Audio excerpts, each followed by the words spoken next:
This Youth and Truth, how it came about is, in the last 3 decades that I've been active with people, this has been a constant refrain that many people, thousands of them, have said the same thing. It's a bit… can you move this little away from me, please? They've been asking the same question. They keep telling me, Sadhguru, 25 years ago, where were you? When I was 20, why didn't you come? You come when I'm 60. If you had come when I was 20, I would have changed my life, but now you come too late. So I decided we'll step out and meet all those people who are below 25 years of age, and that's why we're here. Because what we are referring to as life I'm shouting a little bit. What we are referring to as life is essentially a certain combination of time and energy. We can make many things out of it, but essentially this life is a certain amount of time and certain amount of energy. Time is rolling away for all of us at the same time. It's rolling away at the same pace. If you sit, it goes, if you stand, it goes, if you work, it goes, if you just sleep, it goes, awake or asleep. Time is rolling away.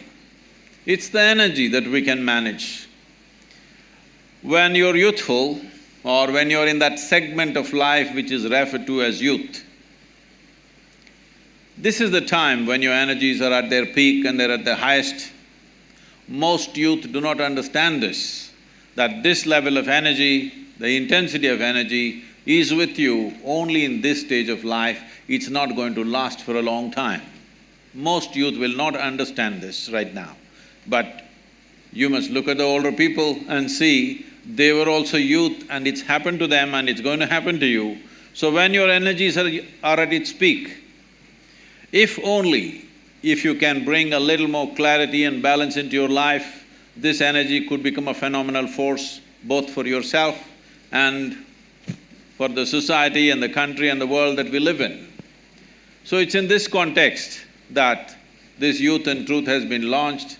We hope that we will be able to bring some sense of clarity and balance into your life. After this is over, this is going on for about 3 to 4 months after this is over, we will also offer tools for transformation which will be available for all of you free of cost. It doesn't cost anything. Certain people are sponsoring these things, so it is going to go out on the platforms that we have, the online platforms. Simple things that you can do with your body and your mind so that your body and your mind never works against you. When I say your body and your mind never works against you, people are calling it by many names. People call it stress, anxiety, misery, madness, whatever you want to call it. All these things are essentially this, that your intelligence has somehow turned against you, that's all there is. Yes? If your intelligence turns against you, there is no force in the universe which can save you. So it's very important at this stage in your life, you make your body and your mind in such a way, your intelligence and your energy never works against you. There are enough people in the world to work against you. Leave it to them. You don't have to work against yourself. See, right now the situation is this, most people don't need any enemies, they're doing fine by themselves. I don't want you to be one of them, please. I'm in the dock today, so Sadhguru, it's nice to have you here. I hope we have an interesting and insightful discussion with you. And thanks for the audience for coming in such large numbers. So as moderators, we have prepared about 12 questions, of which one is a social media question. A significant portion of these questions are contemporary issues debated across the nation and especially at NALSAR, so we've made sure that we ask them. The breakup would be about 1 hour would be the moderator discussion, and 40 minutes of… for 40 minutes we'll leave it to the audience to ask questions. I mean, one thing to point out here is that when all three of the moderators personally met Sadhguru about half an hour ago, he told us to be completely fearless in the kind of questions we can ask him with absolutely no restriction. So thanks for that, sir, and we'll make sure we do that. Because a question can never be wrong. Only an answer can be wrong. So only I have a problem, you don't have, so. So some of these questions are contextual, so we'll make sure that we explain the context so even the audience understands where this discussion is going, and then we'll proceed with the question. Fine, so I think we'll start with the first question. So Sadhguru, shall we begin? Yes, sir. So I thought a good way to begin the conversation would be to pick up a question on first impressions. How did you foresee I will come in red today? Just a coincidence, I didn't foresee it. So I thought a good way to begin the conversation would be to pick up a question on first impressions. So I mean, both you and I would have heard the popular phrases, little knowledge is dangerous knowledge, and don't judge the book by its cover. So how do you weigh these expressions when we think of the concept of first impressions? As I understand it, first impressions are mental images that we create when we see someone or hear someone and the first interaction that we have with that person. So, and it's also possible that our first impressions are wrong. So are first impressions something which confuse your mind, or is it something which gives you initial clarity? So, and why is it that, I mean, how do we control our mind from racing That's a to these long conclusions? question. Okay. You have heard of the term love at first sight? So these things this is a English expression. These things used to happen when the genders had not met, they were secluded largely. So the first time a young girl with her parents in a carriage, she was going and you looked at her, she looked at you like this. It's been a long time since you saw a girl's face. Instantly, okay. But that doesn't happen anymore because they're always around you. You take your time, which is a good thing. So, I don't think you should make any impression of anything or anybody just by simply looking at it once, unless you have become such a mystic that if you see, you just know, okay? Why I'm saying this is, see, I spent a whole lot of my time and life just paying attention to things. Because when I was very young, I realized, when I was just 4.5 years of age, I realized I don't know anything. Because I don't know anything, I started paying attention to everything, smallest things. If I find a pebble, I will be looking at it for hours. If I find a leaf, I will be looking at it for many hours. If I sit on my bed in the darkness, I'm just staring at the darkness for the whole night. My dear father, being a physician, he started thinking, I need psychiatric evaluation. Because this boy is simply staring at something for hours on end without blinking, it looks like he's lost his mind. My problem is, I look at this and I don't know what this is, so I'm not able to shift my eyes to that, so I just stay with this. This went on like this, and in this condition they sent me to school. My mother said, you must pay attention to the teacher. I went and paid attention to the teacher. The kind of attention they would have never received in their life.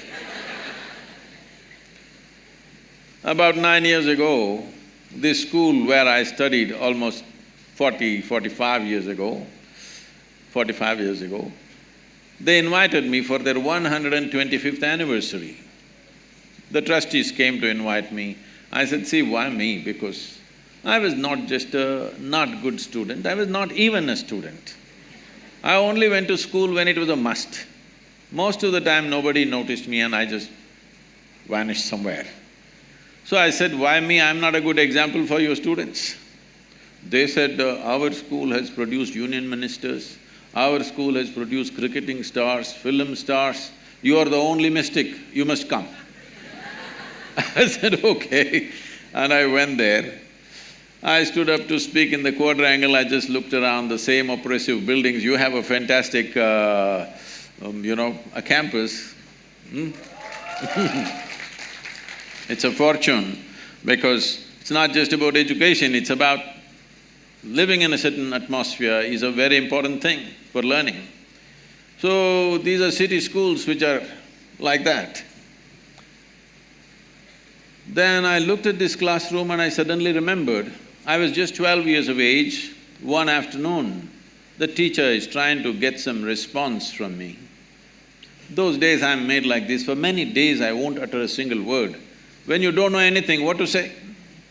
I'm still trying to drink up the world, nothing to say. So this man is asking question, I'm just looking at him. After some time, I don't even hear what he's saying. If I look at him, I know his past, present and future. I can tell him everything about his life, but I don't know what the hell he's talking. Because I never listen to anybody, I just look at them. So, if you're able to look at people like that, then it's okay. Otherwise, definitely looking at the appearance of a person if you're making judgment, or appearance of a situation if you're making a judgment, especially you're going to be lawyers. By looking at what people are saying, if you make a judgment, they will be telling all kinds of stories to you. So you never make any impression. You need to delve into certain things. So whether it's individual people or situations, aspects of life or decisions we need to make, it's best that we get the maximum input out of whatever we are looking at, because otherwise we will go on regretting what we have done. People who spend time in regret, they won't do much in life because it consumes so much energy. A related question, there's sometimes we have these certain instincts in us that direct us to do certain things, popularly known as gut feelings. So, do you think the youth must act on these gut feelings or should we reject it? What is your take on gut feelings and instincts? There is something called as gut feeling and there is also something called as being shit scared, you know. So when people don't know which way to go, some things move in their gut. Don't understand always that as some kind of an intuition or some kind of an insight into life. Most people feel their guts only when you say he has guts, means what? His guts didn't move. So fear is considered gut feeling by a whole lot of people, don't go by that. But there is a certain… in the yogic culture, today modern science is also recognizing this, in the yogic culture, we identify a certain dimension of intelligence in the stomach. A certain dimension of intelligence means, if we have to… this is what I'm going to say is very simplistic. If you find loopholes, you ask question, otherwise I will pass, okay? If you ask questions, I will cover those loopholes, but because I'm saying it in such a brief manner, there will be loopholes. See, you eat a piece of bread, within a few hours, it gets transformed into a human being, isn't it so? Is it a tremendous amount of intelligence? Hello? If I can take a piece of bread in my hand and make this into a human being, who do you think I am? Hello? Creator himself, isn't it? Must be God. If I can take a piece of bread and make it into a human being, this is it. This you're doing in your stomach. Obviously, there is a certain dimension of intelligence. It is not in the form of thought, but it's a different it's not intellect, but it's an intelligence. Is there a way to access that intelligence? Yes. Even if a drop of that intelligence enters your life, you will do things magically, not miserably. If you do things only with your logic, everything becomes quite miserable because you will have to go through logical steps for everything. You will not know anything just by looking at it. So, it is important to develop that dimension of intelligence, but as I said, whenever there is confusion and fear, people will feel a pit in the stomach. That should not be understood as the gut, intelligence of the gut. So Sadhguru, the next two, three questions revolve around this. See, as a lawyer, you shouldn't warn me, what is the next question? You must shoot. So the broad theme of the next two, three questions revolves around the concept of nationalism, of allegiance to the country. So my question basically concerns your response to Gautam Gambhir's question, wherein Gautam Gambhir was of the opinion that people should be compelled to stand up for the national anthem, and he was surprised as to how this was even a topic of debate. As I understand, you agreed with him, with the only qualifier being that if somebody is disabled, he should not be forced. And I'm not looking at it, please complete the question. I'm not looking at it so simplistic, but… So, Sadhguru, my question is that should we not allow people to find out what their own interpretations of loyalty and allegiance are? I mean, we walk unaffected when women are raped. We walk unaffected when women are raped. We stop Dalits from entering public facilities. There are so many injustices that we do. So we can do one more. No, I mean, just because we go to the cinema and before gangs of Wasipur, we stand up for the national anthem, how does that become the criteria for having allegiance to the nation, of being a patriot to the nation?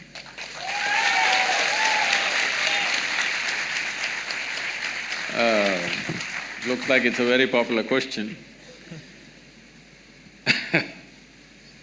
See, let's look at it this way. A nation, when we say a nation, all nations on the planet are not in the same state of development, evolution, and social and other realities are not in the same state. Looking at India as a nation, we are trying to make this a nation. Still there is no real nation, because still a whole lot of people are identified with their caste, creed, many things, with their community, many things. Because we are yet to make a nation out of it. We should have done it early on after 1947, but we did not do that work properly. As you said, discrimination is there based on your caste. That means we've not made a nation yet. You are separate nation, I am separate nation, isn't it? Just because of your birth. So if you want to make this a nation, there are certain tools, certain symbols, certain acts, and anthem is one of them, that we are trying to make a nation out of this. And we are a nation where 500 million people have not eaten properly. Largest number of malnourished people on the planet, unfortunately, in our country. Nearly 60% of rural population in India, their skeletal system has not grown to full size, they are all like this, compressed. Dissipated life, underdeveloped life we are generating. But we have debates about whether we should stand up or sit down when the anthem happens, all right? Simply because we've lost our humanity. I'll come to this. And we have issues with our sovereignty. Somebody is always trying to gobble part of what you call as India. That itself is not settled. We don't know where our borders are. Yes? And you and me are sitting here today comfortably talking about many things simply because there are men who are standing there who are willing to die for this nation.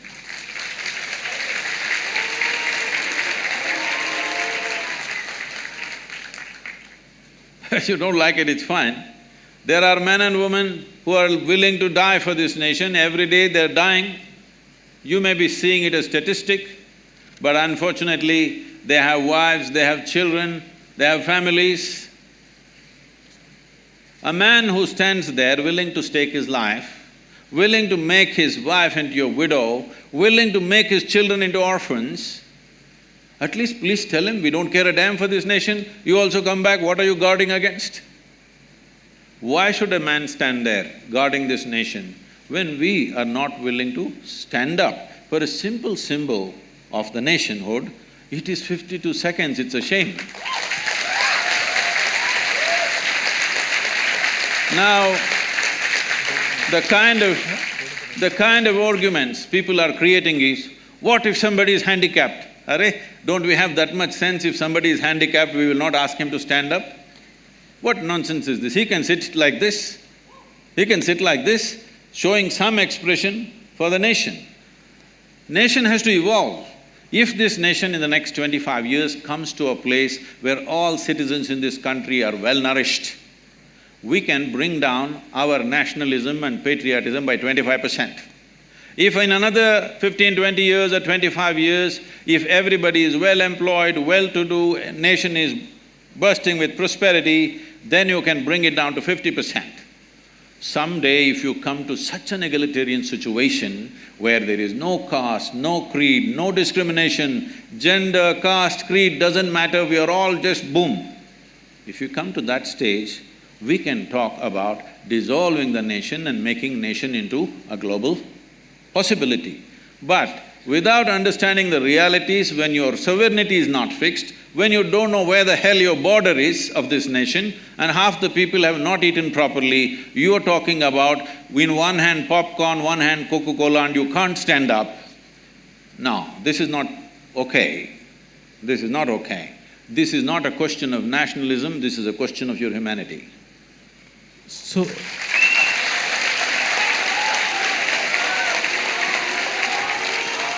So, Sadhguru, if I could just follow up on that answer you made. So, as I understand, you said that there are individuals like soldiers who show their allegiance to the nation by fighting for the borders, fighting in the borders.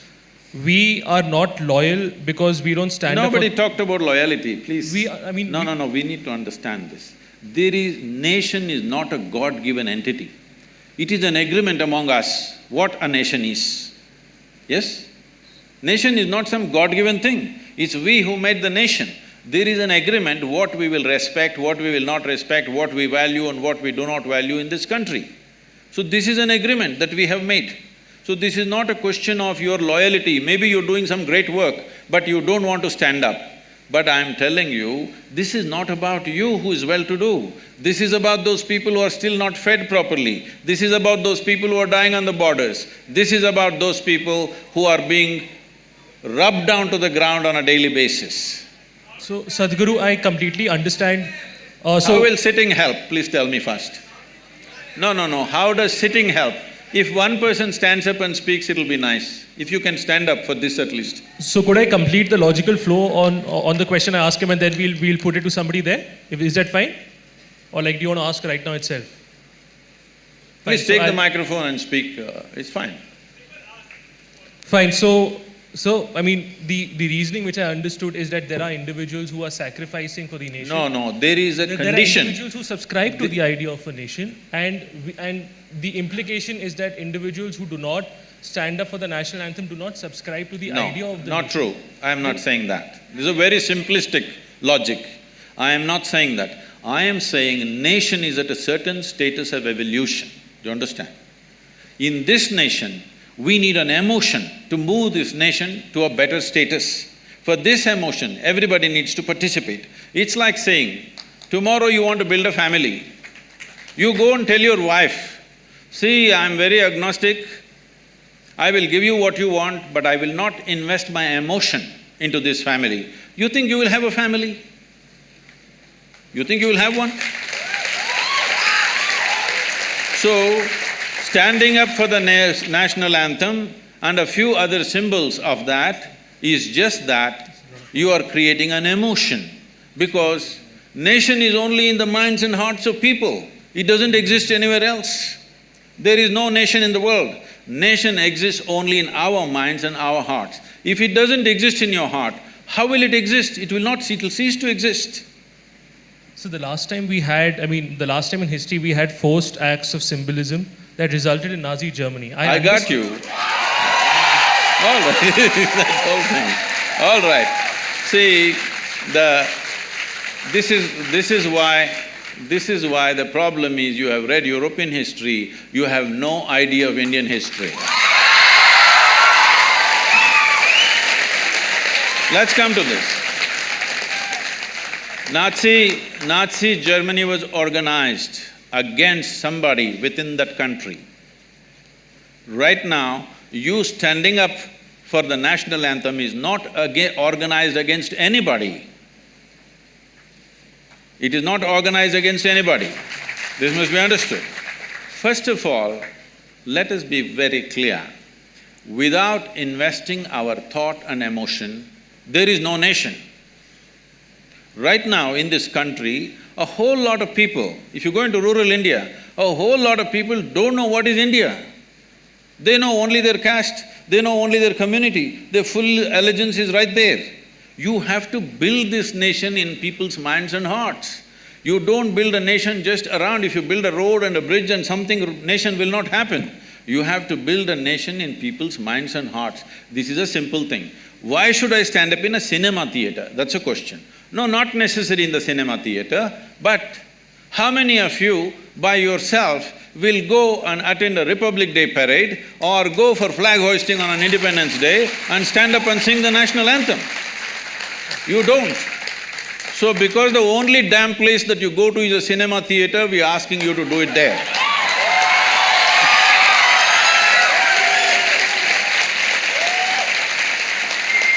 Fine. So we'll proceed from that discussion as to, as to my ideas of nation and whether I should be standing up and whether how that subscribes to. Okay, how else will you express your love for the nation? So if I could just make another point there, is that 2 points here. First, take the example of say the victims of the 1984 riots, or take the example of the Bhopal gas victims, right?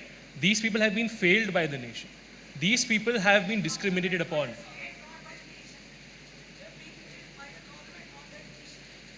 So, after 1984, how many governments did we have? We had multiple governments. No. So, tell me one government after 1984, if See, one second, hello. It's not just in 1984 or post-94 we have failed. We have continuously failed a whole lot of people for 70 years. When 50% of the country's population is still not nourished properly, we have obviously failed them. This is why I'm saying this is a question of humanity. This is not a question of nationality. The only way, the largest… Here. No, nothing. Yeah. The largest number of people, the maximum number of humanity that you can address right now in the current reality of the world is called a nation. If you want to address people in smaller communities, you must break it into smaller groups. Or when the populations or the nations become mature enough, like it's happened in Europe, they've made an union. The same people fought each other in the World War II, but within 60 years' time, they have formed an union. There is a certain maturity there. So here, they don't have to promote too much nationalism because there is a maturity of accepting everybody and opening up the borders and living as one larger union. So if such a thing happens to us, that someday we become an Asian Union, which we should aim towards on someday, then you can lower your nationalism.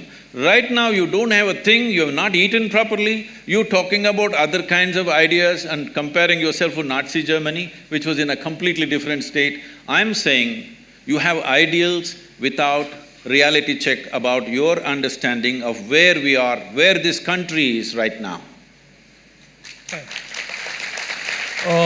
Okay, so then, sir, I think this is something, I completely get your points, but I think this is something we'll disagree on, and I think if somebody has an issue, we'll… No, you should not disagree, you should ask more questions. Fine, so I thought we had limited time. See, but it is like this. Yeah. It is like this. Right now you are in that state of mind that I am fixed on this, unless you say what I want, I will not agree with you. This is not a debate. You asked a question, I have said what I have said. You ask more questions? So, my primary concern was that there was limited time, but if you're okay… No, don't worry about that. I'm willing to spend the day with you. Because you've raised an issue where certain people, just for the sake of popularism, they're talking some nonsense without keeping the nation's interest in their in their thinking. Now, it's okay, don't shout. If you want to say something, take the microphone and speak. Anonymously, anybody can say anything. If you want to say something, stand up and speak, it's perfectly fine with me. All right? Just doing boo-boo, woo-woo is not going to help. Because this is a nation, as I said, I'm reminding you, you don't seem to have the pain in your heart. Because I have traveled through villages and rural landscape of this nation so much. I have seen people in such horrible conditions continuously, even today.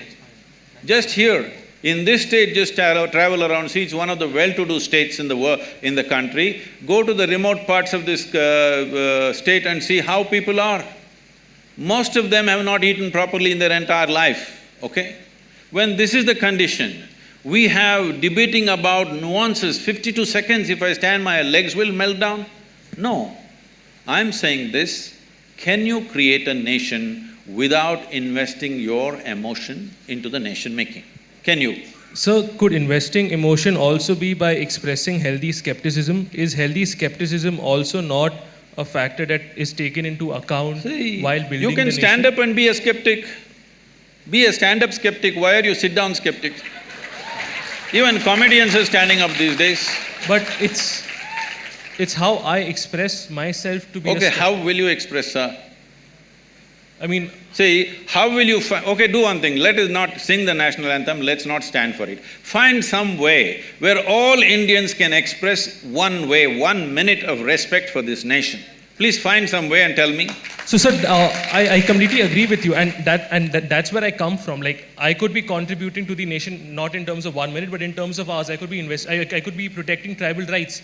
I could be going to courts and fighting for Dalits. I could be doing investigative journalism. Yes, sir. So, no, you did not listen to me. Please listen to me. What I am saying is, find one simple process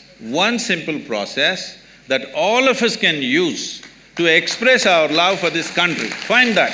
But then we will stop the national anthem and do that one. But so, why is it that we need a common idea of expressing love? I mean, if I have 3 children, all 3 of them will express love to me, will express their love to me in different manners. You need to understand this, your love for your country is not your personal romance. How you express your love? How you express your love to your friend or your partner is your business, we will not ask you. But when it comes to the nation, we are trying to put complex culture into one identity of some sort. Why don't you take a microphone and speak? Don't sit down and speak, stand up, You got legs, right? So, could somebody give the mic to Rohan Pratap Singh? You know their questions, please tell me. Fine, so…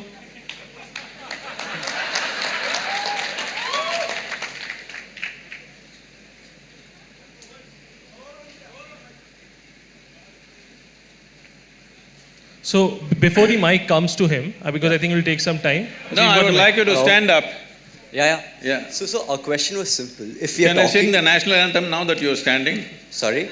Can I sing the national anthem that you are standing right now? I think I can express my nationalism the way I choose to express it because we are a country which is extremely diverse. I do not question that. Yeah. I am not even questioning that. But I am saying, this is a country of 1.3 billion people. Each one of us, our own language, our own culture, our own castes and creeds and eating, dressing, everything is different. When it's like this, we need some common point which we all plug into and say, this is our thing. So this is the flag. I know flag is just a bloody cloth, we know that. But it's we, by investing our emotion, who make it sacred, isn't it? So to add on to Rohan's question, I mean, if the requirement… Sorry. The question is, do we not have faith in… If you can hold the microphone. Yeah, sure. The question is, do we not have faith in our diversity? We are a country whose population is more than the population of Africa combined or the Americas combined. A country which has a population more in diversity than Europe and Australia combined. I know these statistics. If we have such a diverse population where people can choose to express themselves in different methods to show their nationalism, to show their patriotism, where they're working on a daily basis for the betterment of the country, who is this particular we that we are referring to, who can all of a sudden decide the standard of what amounts to nationalistic expression and other expressions which are not? That's the entire question. There are… but I know this is a certain kind of motivation which is there, it's fine. But this suddenly is a completely wrong word. In 1947, when the flag went up, the entire nation stood up. Entire nation stood up. Because at that time, we knew what it meant to be oppressed by somebody else. Now we've forgotten. That's all that's happened to us. So now, you do not understand, this country has 1,000 years of history of invasions and invasions, and in every possible way we've been rubbished. Do you understand? And we have forgotten this, that just 60, 70 years ago, we had famines where people did not die in hundreds of thousands, they died in millions. We've forgotten that. We think… we are talking a language of America. You must understand, United States of America, in every sports event, major Super Bowl is happening. If the national anthem goes, everybody stands up, not just stand up, with their hand on their heart. So that nation is doing what it is doing. It is also a complete conundrum of cultures from variety. People have all come from outside in this generation. They're not even born there, but they all stand up with such pride. Because of that pride, that nation is the most powerful nation in the world. If you don't have pride, what do? So I apologize to the people in the audience. We will have 40 minutes. I'm sorry, Javi, we'll have 40 minutes in the audience discussion because, the co-moderators also have important questions to ask. I can't take up their time. You can come back to… I can't hear you. We can come back to national anthem in the audience questions if that's fine to you.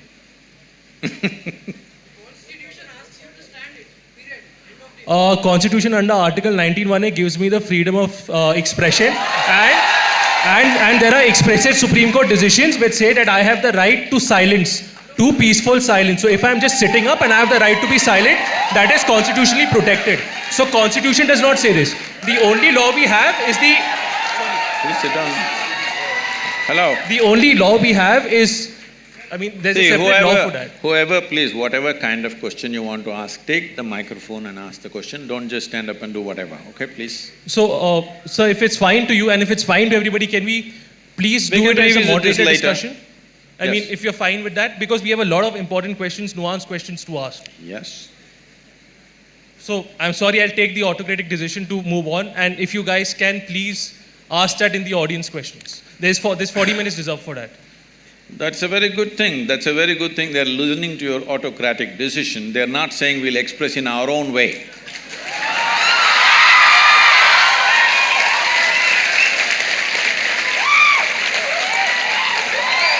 So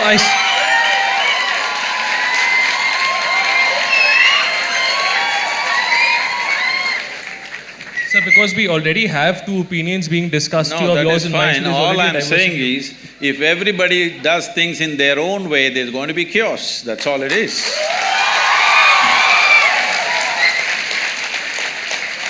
So we'll discuss this in the audience questions.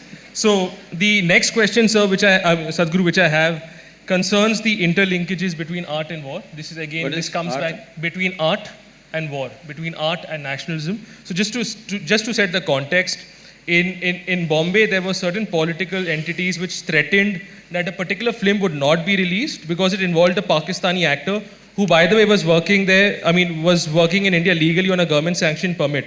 It was argued that releasing such a film would be disrespectful to Indians and to the Indian army. And there have also been similar instances of other Pakistani actors and musicians also being prevented from working in India. Now, my question to you, Sadhguru, is that what's your stand on this? Do you see this as extra-constitutional bullying or extra-constitutional censorship because there is no law which says I cannot hire a Pakistani actor? Or do you see this as a justified patriotic concern? See, anything that is not within the framework of law, nobody has any business to force it. The law enforcement should be able to handle it, but unfortunately that's not the reality in the country right now. Whether it is about a Pakistani artist or an Indian artist, it is not only about Pakistani. You saw this Padmavat, one big issue happening, somebody won't let you release. In Tamil Nadu it's happened many times because somebody doesn't like it. I'm saying if you don't like a bloody movie, don't watch it. That's about it.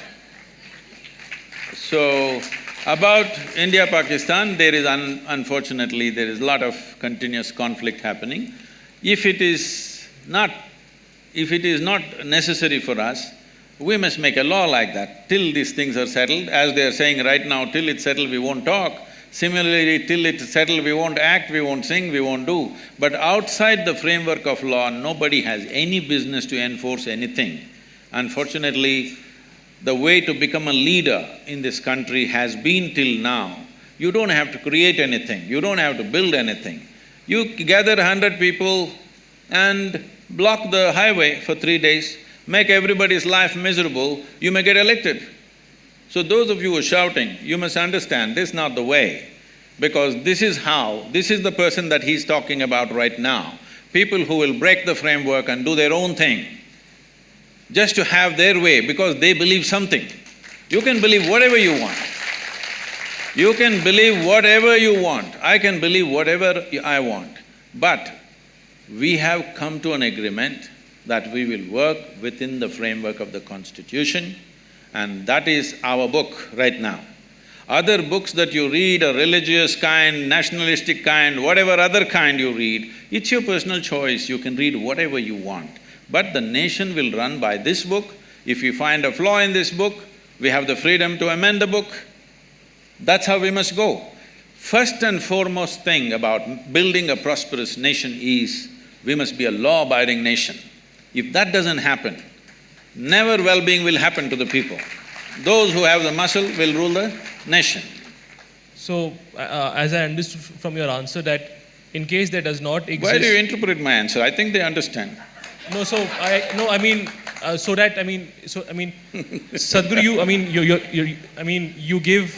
you look into all aspects of the answer and you give a complete answer. Sometimes maybe it's difficult for us to understand maybe what exactly you're saying, so sometimes as a moderator, it's my duty to clarify that. Okay, sir. So as I understand from your answer, Sadhguru, is that what you're saying is that if there does not exist any law which prohibits Pakistani actors from not being employed in Indian cinema. It's not just about that. Even where there were no Pakistani actors, many movies were not allowed to be released. There was violence on the streets. If we don't learn to put this down at the very first step, that somebody thinks they have a right to burn the buses. When the buses were burning, I called somebody who is a very responsible person in this country and asked, what the hell is happening in this country? For a cinema, you're burning 20-30 buses in some town. Yes. Then they said, Sadhguru, what to do, Sadhguru? These are Rajputs. All those women are dressed up like brides and waiting, over 100 of them, and they want to burn themselves. Suppose tomorrow, even if 10 of them burn themselves, it'll become an international situation that we cannot handle. Let some buses burn, Sadhguru. I said, this is some strange kind of wisdom. But unfortunately, that is where we are. And even your national anthem question is related to this. Unfortunately, that is where the country is. Do not think just by reading law we are some law-abiding fantastic nation. People still do things by themselves. All this… the mob justice is still going on in this country. This is not in one place. In every village there is mob justice. Only a few things have been reported. If you know Indian villages, you know in the Indian village, things are settled by the mob. Maybe sometimes directed by the panchayat or something, nobody goes to the police because it'll take a long time. Court takes 25 years. Maybe that'll be good for your living and your business, but it is not good for the people. I lose something today, if my problem is going to be settled in 25 years' time, it means nothing to me. I will gather 5 people and try to get my own justice. This is the nation we are living in. Do not be in some utopia. This is the country we are living in, where still for a whole lot of people, there is no nourishment, there is no law, there is no any kind of enforcement. They are doing their own thing. You need to create a nation out of this. So, we'll move on to the next yes, sir. Question. Is that, this is again on the theme of nationalism, is that there have been instances of governments spending huge amounts of money on building statues of national icon and heroes. To set the context, I'm from Bombay, and a huge number of people from Mumbai, including me, see Chhatrapati Shivaji Maharaj as an eminent warrior and icon. That being said, the government of Maharashtra recently allocated rupees 3,600 crores for building a Shivaji statue.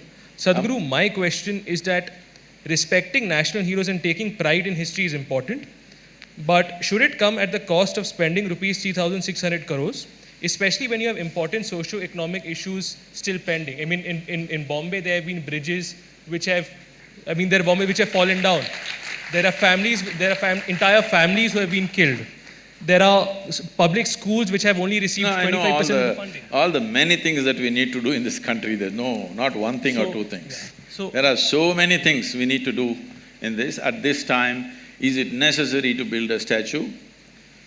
Well, it is not my personal choice to build a big statue, but at the same time, when I inquired about this, because it kind of bothered me also when I look at the number of how much it costs, then I was told this is going to be a technology center of an experience of India and Indian culture and variety of things. They want to make it a tourist attraction of the tourist attraction in the country, Mumbai being the commercial capital.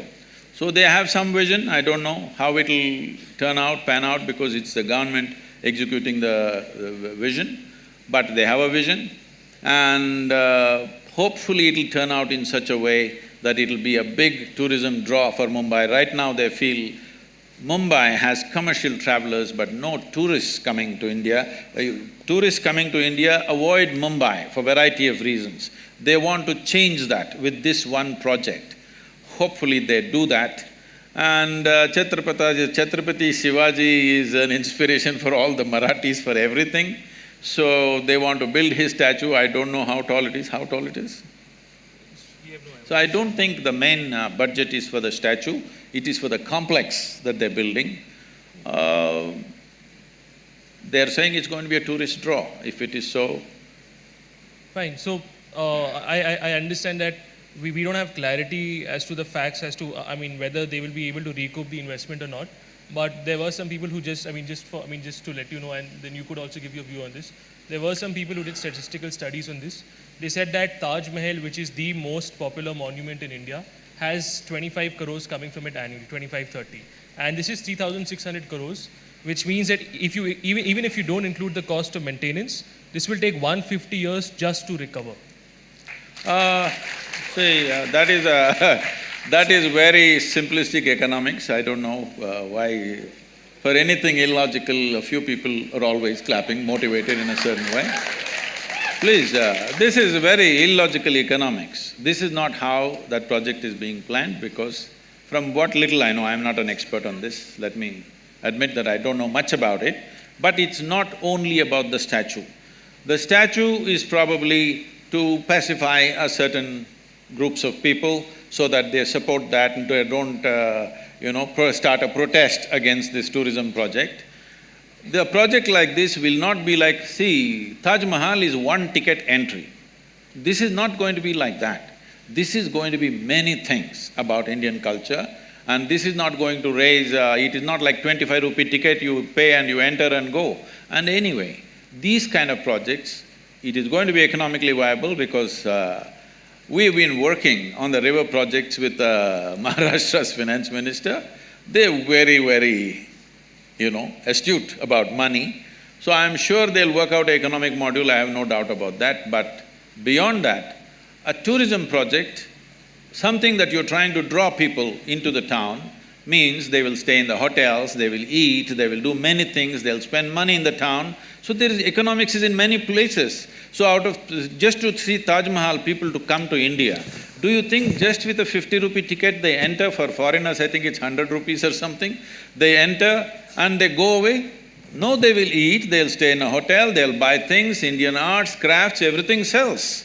So it is very simplistic to look at this is gathering 25 crores, this will take 150 years. No, that's not the way to look at it. Fine.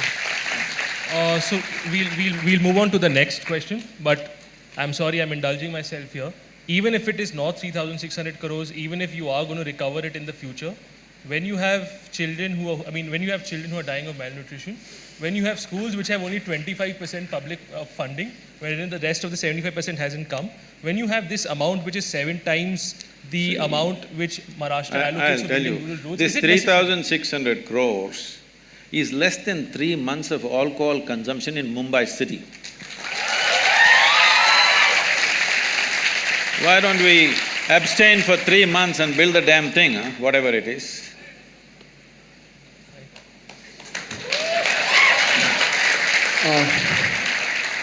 Okay, Sadhguru, we'll now move on to the next question. This is more related to spirituality, so this won't have that much controversy, I guess. This is even more controversial. Okay, I'll try to bring in the controversy here. It is a common notion among people that spirituality is a rich person's area. So even if you look at the people who have gathered around here, we are all pretty much well off. And once we have earned for ourselves, we then find time to do yoga or meditation or look into our inner being. But as we were discussed throughout the whole discussion till now, there are, yes, you yourself have said that 500 million people are still malnourished, and there are so many people in this country who are daily wage workers who at that point of time, spirituality and learning of their inner being would not be the most important thing for them. Their most important thing would be feeding themselves and their children for the next meal. Really, you think so? You do one thing, you go to any so-called spiritual event in the country, will you see rural masses there or people like you in denims? Who will you see? So, don't make conclusions which are not even true. Are we trying to prove something or are we trying to look at truth? The truth of this nation is, we have kept our populations in extreme abject poverty. Nourishment is missing, leave anything else. Nourishment is missing. In spite of that, I must tell you this. People ask me these questions wherever I go in the world. Sadhguru, so many spiritual teachers and masters, so many great beings have come in India, but why are we so poor? Why is India so poor? Where is the spirituality? Well, you know this. 250 years ago, we were the richest nation on the planet. Everybody wanted to come to India. Why do you think of Vasco da Gama or that Columbus who made that mistake? All these people set off in the oceans that they did not know, and over 100 expeditions in the ocean drowned. Nobody ever wrote about them, all right? Because nobody writes about people who drown in the oceans. So why was everybody in Europe trying to come to India? Because it was the most prosperous nation. Well, in 250 years we got cleaned up. We can't… well, somebody did it to us because we can't just blame them because it is also ourselves who allowed that thing to happen to ourselves. Now we are trying to build back, all right? But even though you kept them in such abject poverty, wherever these people went, they made sure not a bit of the local culture remained. Just look at North America, South America, Australia and large parts of Africa, anywhere. This one culture, after 1,000 years of invasions, we've still kept our culture and our spiritual process. Not for nothing. Where we are, you know where our yoga center is, there is a police station about 12 kilometers away. This police station is supposed to service nearly 250,000 people in different levels of economic situations, all right? Some are rich farmers, some are medium, some are really poor, there are tribal communities, everything. There are only two… now, in the last 30 years I've been there, at a time there was only 7-8 policemen with a ASI. Today, there are about 14 to 15 policemen with a SI. This is an upgrade that happened 3 years ago. Otherwise, even now, with these 14 policemen, 2 or 3 will be on leave because of something or the other, and 3-4 are on night duty. Hardly 7-8 policemen for 250,000 people. And these are poor people living in small huts. People are driving in Mercedes cars up and down. But they never pounced on them, killed them and took what they have. It never happened. This is spirituality, if you've forgotten this. This is spirituality, you understand? Well, you don't stretch this too far. You don't take their spirituality too far, you have to settle what they need in their lives as quickly as possible, otherwise they won't hold for too long.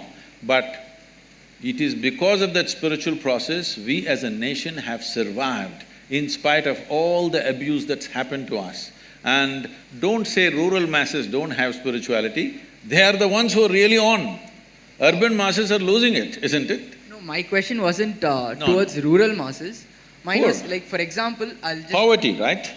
Not poverty as such, but for people who are working every day, like for example, the maid in my house, for example, let's say she works in 5-6 different houses, she probably is able to make 4,000, 5,000 a month, and at that point of time, she would try to… the most important thing going in her mind would be educating her children, probably feeding herself. I am saying that they do deserve to have the self-awareness and the spirituality, but how will we… How will we do it? If you do not know this, 70% of our work is in rural India, where the poorest of the poor are, okay?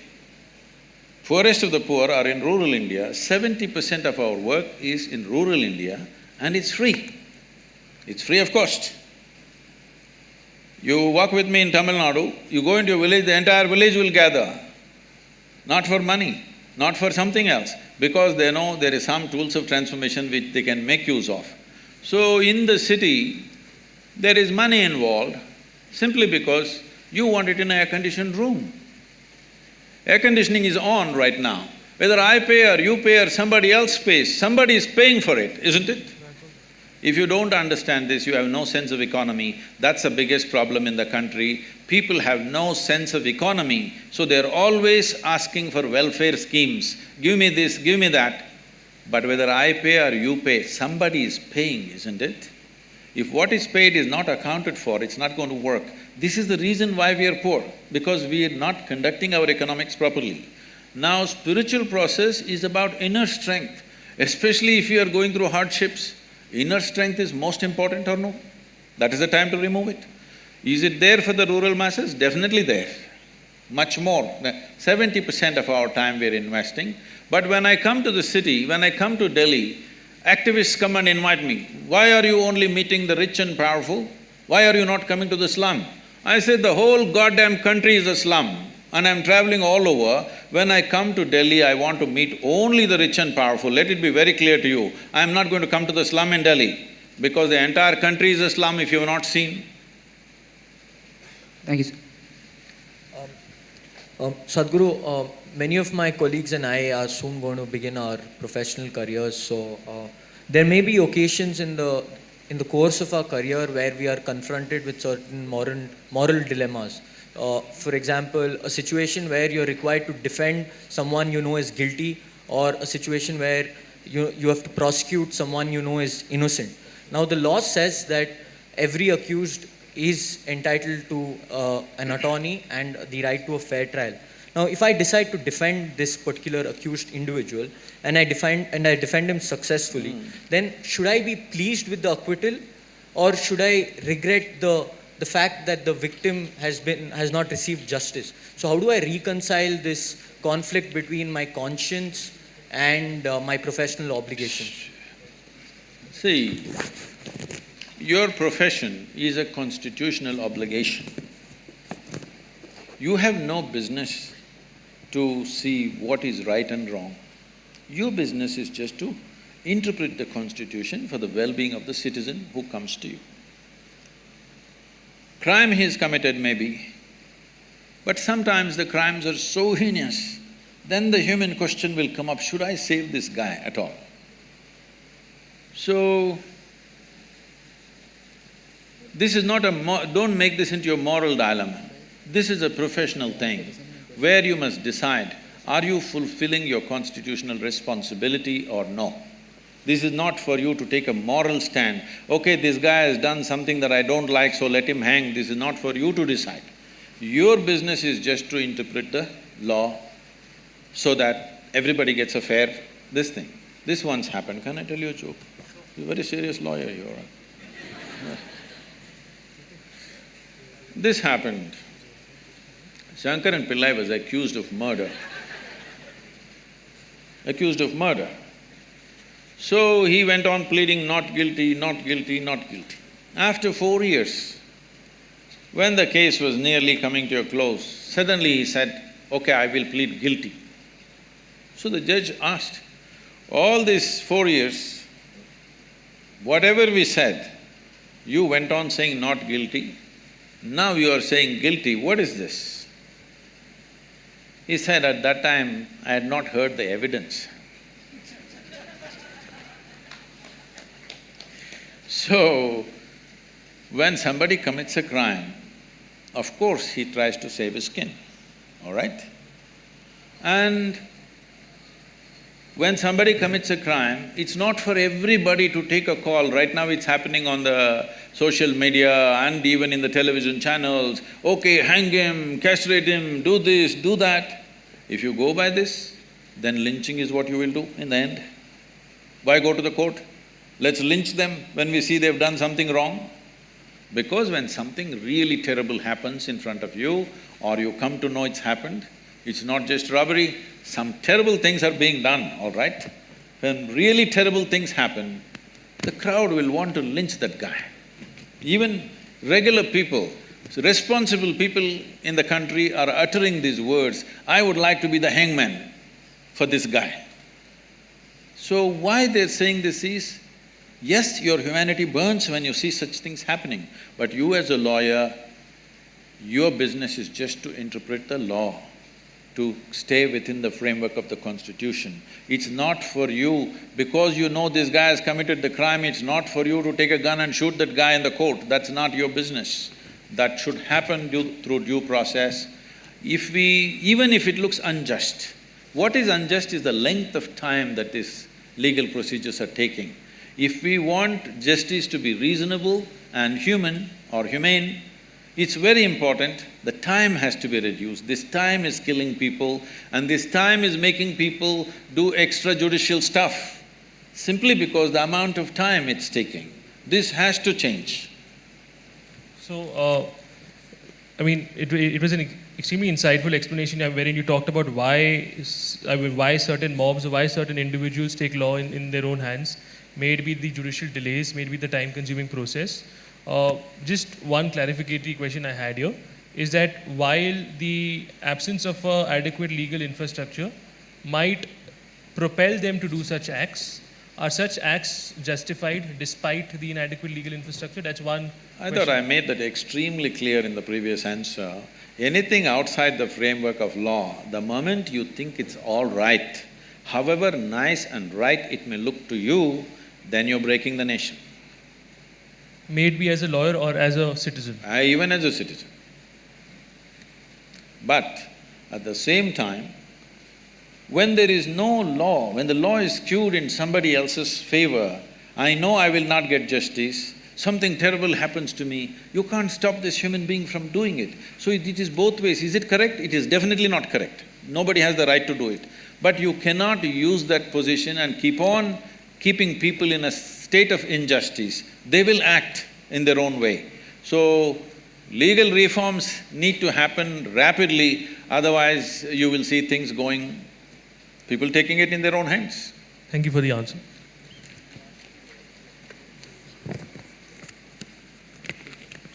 So, sir, you had quoted earlier that in one of your previous videos that the curse of a Shudra has no power. The curse of a Vaishya… What? Yes, sir. No. It was in a video. No. Sir. The curse of… You must have heard somebody else, not me. No, sir. I did… Okay, fine. Let's move on to the next question, sir. Okay, no, complete the question. No, I'll because answer this. I saw the video yesterday, Okay. sir. So, no, it's a question on the curse of a Shudra or the yogin power of a Shudra has… will not amount to anything. That of a Vaishya, you may lose a meal. If that of a Kshatriya, you may lose a limb, and that of a Brahmana, you may lose everything. And my question here is, and you had also stated that this Varna system was not based on birth, but was based on the occupation that person had and the qualification of the occupation. So my question here is, since the karma of a Vaishya or a Shudra is defined to them and they are doing their duties, how is the power of one more than that of the No, other? I think this is completely misunderstood. Let me put this in the right perspective. Right now, you're going on the street. We said it is an occupation, it's not by birth. We are not talking about a caste system. By occupation, those who did menial jobs were considered one. It is over a period of time it became by birth, okay? This is a class system which became a caste system over a period of time, thousands of years. And then it became discriminatory, unfortunately. Anyway, right now, suppose a man who is sweeping the street got angry with you. At the most, he will take some filth and throw it at you. Yes? But a big businessman in the town got angry with you. He will do something else to you. Kshatriya means today, a police officer or a political leader got angry with you. Much bigger damage will happen to your life, isn't it? Now, there were people who had attained to certain inner capabilities. If they got angry with you, really damage would happen to your life. This is what is being spoken. Please do not misinterpret as caste system and Shudra has… No, you started off with Shudra has less cursing power. That is so even today, isn't it? Those who are doing menial jobs, do they have the same capacity to damage your life as a person who is in power? That's all that's being spoken there. Thank you for the answer, Sadhguru. The next question is something which all students deal with is, how does one figure out their passion? And should one necessarily follow their passion even if it means sacrificing comfort, lifestyle or geographical proximity to family? And should passion always override such considerations which might also be important in their own right? See, let us understand what is passion. Passion is just a certain thought in your mind to which you invest certain emotion. That's your passion, right? You can be passionate about a certain activity, you can be passionate about a certain person, you can be passionate about a certain thing. How did this happen? It's a thought in which you invested a certain amount of emotion. I'm saying, if you know this, and if you know how to generate thoughts consciously and invest emotion consciously, this wouldn't even be an issue. Right now, passions are happening compulsively. What happens compulsively will lead you wherever it leads you. Sometimes it takes you to a good place, sometimes it takes you to a bad place. But if it means so much to you, it means so much to you means it is just that you have invested so much emotion in it. That's all it is. Because you've invested so much emotion in it, you may not be able to look at it logically once again.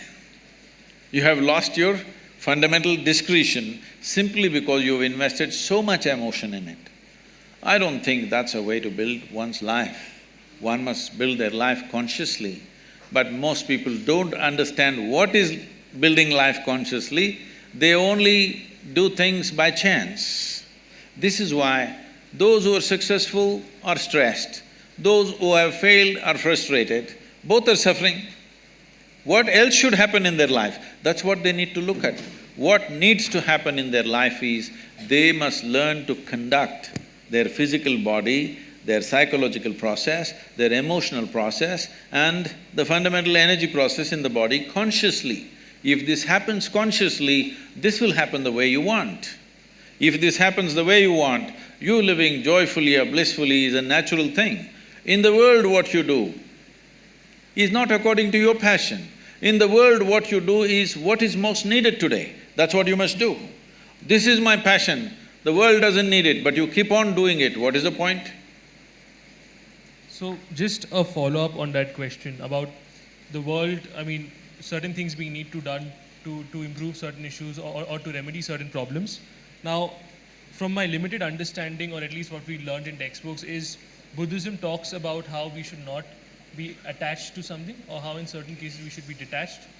It talks about how suffering, one of the reasons behind suffering is attachment.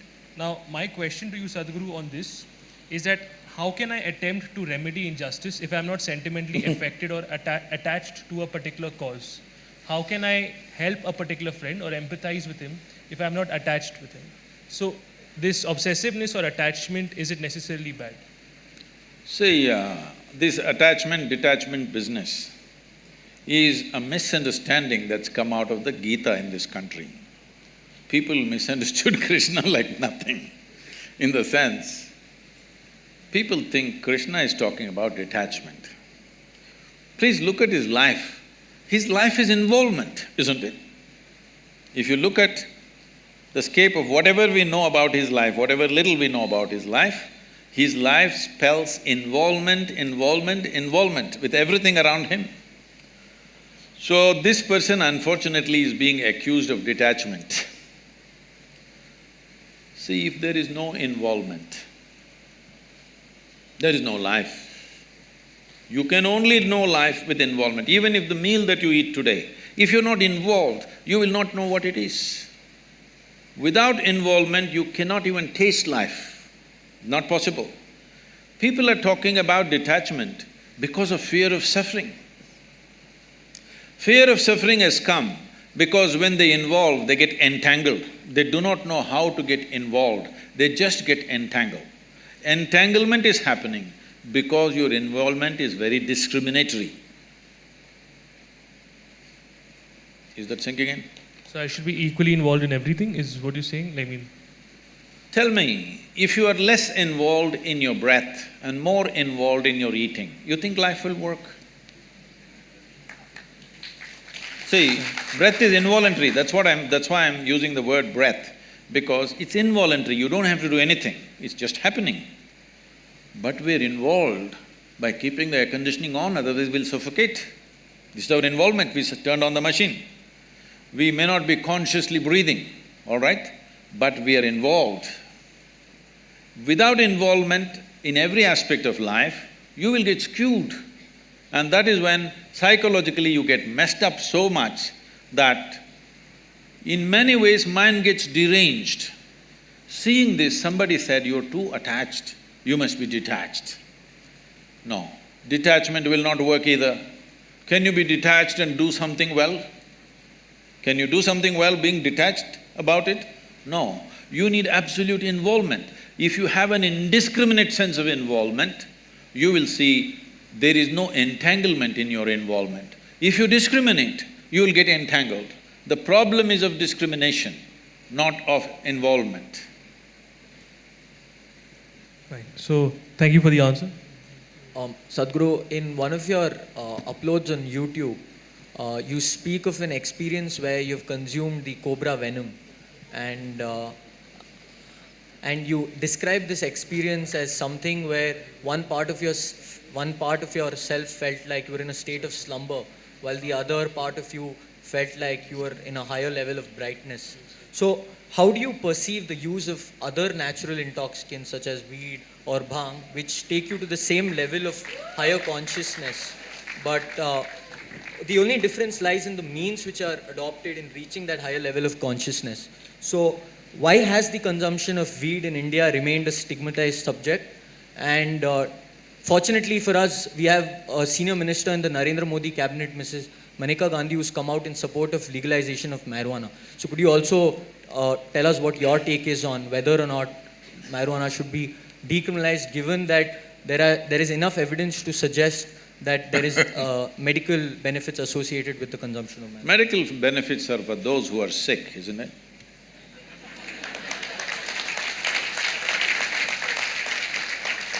We talk about medical benefits when people get sick, not when they're healthy, all right? So, I'm glad you've been doing some research about finding that cobra venom thing. We are not consuming cobra venom on a daily basis, we are consuming mercury on a daily basis sometimes. But that is not for intoxication, nor do we need cobra venom for intoxication. Just look at my eyes and see, they're always stoned. Really, don't put your head down, just look at me and see. I'm always stoned. I never touched a substance. But is it true that this human mechanism is the most sophisticated chemical factory on the planet? Hello? So if you know how to manage this well, you can produce what you want in this. Anyway, there was an Israeli scientist, you might have heard about him because you've done so much research on this aspect. He was doing research on cannabis and its impact on the neurological system. So he started this research in the United States. Every year he was getting some 15 kilograms of cannabis. For almost 12–13 years he got this and he produced no results. And in 1980s, when US drug agencies, the agencies which were working against the drug smuggling and stuff, they decided to not hit the suppliers but hit the market. So the street was burning with police action. At that time, the police and the agencies said, this guy is getting 13 kilograms per year. We have not seen any paper from him, it must stop. So they stopped. Then he moved to Israel and he showed what he has done and they supplied marijuana for him as much as he wants. In about 4.5 years, he came up with this. He said, there are millions of cannabis receptors in our brain. But why? So he threw this information to all kinds of scientific disciplines to find out why in human brain there are millions of cannabis receptors. Well, naturally the anthropologist said maybe at some time the whole humanity was smoking but that's not possible because many parts of the world it doesn't exist. But even there, they have. After many things, many funny things happened around the world in this context, then the neurologists came up with this and said, the brain is expecting that you will produce cannabis within the system. It's not expecting you to smoke. It's expecting you produce that so that it becomes a mood equalizer for you all the time. But most human beings have become inefficient chemical factories or they're just lousy CEOs managing a great factory. So they start smoking from outside It's not a moral issue. It's not a moral issue for me. But the thing is, there is substantial studies which are being put down by those few activists who want to promote it. There is substantial studies to show that your decision-making, your certain dimensions of your brain, particularly about decision-making, are sufficiently suppressed. If you smoke marijuana for 30 days, this will last for 4 to 5 years. Your decision-making is clearly affected. With that kind of mind, with that kind of a brain, if you enter the court and I'm putting my life in your hands, I don't want a cannabis-smoking lawyer for me. I don't want a cannabis-smoking surgeon to work upon me. If he's just smoking on the street corner, not doing anything to anybody, it's his problem. But definitely I don't want my surgeon to be on marijuana and do surgery on me. Yes or no? Do you want? Nor do I want other drivers, because I drive at a certain speed, I don't want other drivers who are smoked out driving with me. I don't want. Nor do I want my driver ever, if at all if I sit in the back seat, to have smoked and then driving. If you want that, you choose, but we don't want that. Most people don't want that because they know what it'll lead to. So what we are looking at recreation, we have made it this way. What this means is essentially, today, 70% of the American population is on prescription medication, rest of the world is trying to catch up. Yes, rest of the world is trying to catch up, people are starting medicines very early on their life. The remaining 30% of course are going on things that you're talking about. Why just stop with cannabis? Why don't we do some cocaine? Because it really fires us up, you know? It's okay, man It's all right with me. I told you, it's not a moral issue for me. It's a question of whether it'll enhance your life or suppress your life. Whether it'll allow you to live your life full on, or will it make you a smaller life than the way you are, or what you're capable of. Nothing less than what you can do must happen in this life, isn't it? For whatever reason. Either because of your attitudes or your stress or your drug or for whatever reason, you should not become a human being less than what you could be. You must maximize this life because all you have in this life is how intense and profound is your experience of life, that's all there is. And half the time if you're dazed out, you will miss that possibility. But if you come to me, I can teach you a way. Simply you can sit here and be stoned out. No. Really. Not just me, I do this to any number of people, thousands of people, they just sit there and boom. Every day in the morning I can show you millions of people who close their eyes, tears of ecstasy dripping, because there is a way. There is a way to activate this system because there's no more complex chemistry on the planet than this one. Yes or no? Do you agree with me? When everything is here, it's best to learn to use this. If we invest some time early on in your life, very effortlessly you can get here. Instead of that, if you take external inputs, we know all the negative impacts of that. So, sir, when someone has wronged us or has abused us in some way, we either have feelings of hostility and resentment. Oh, we must file a suit. No, in a minor sense, if they abuse us or if they wrong us, we sometimes have feelings of resentment and hostility against them. And sometimes we might tend to forgive them and let it go. So my question here is, where must we draw a line to hold the wrongdoer responsible for what he does? And when should we know to forgive him and when should we know to let it go? So this is the question. See, this is not about the other person. The choice for you is this. If you are given a choice, right now, for all of you, if you are given a choice that you can either live joyfully, blissfully, or miserably, or in anger, or in stress, or in resentment, what is your natural choice? You must choose, I'm going to bless you right now. What is your natural choice? Joyfully, isn't it? Because every human being is looking for highest level of pleasantness for himself or herself. You can call it joy, you can call it bliss, these are just words. Essentially, we want highest level of pleasantness for ourselves. If your body becomes pleasant, we call this health. If it becomes very pleasant, we call this pleasure. If your mind becomes pleasant, we call this peace. If it becomes very pleasant, we call this joy. If your emotions become pleasant, we call this love. If it becomes very pleasant, we call it compassion. If your very life energies become pleasant, we call this bliss. If it becomes very pleasant, we call it ecstasy. If your surroundings become pleasant, we call this success. Only to make your surroundings pleasant, you need the cooperation of all these people. Because in creating an external situation, there are many forces involved. Not all of them you even know. You understand?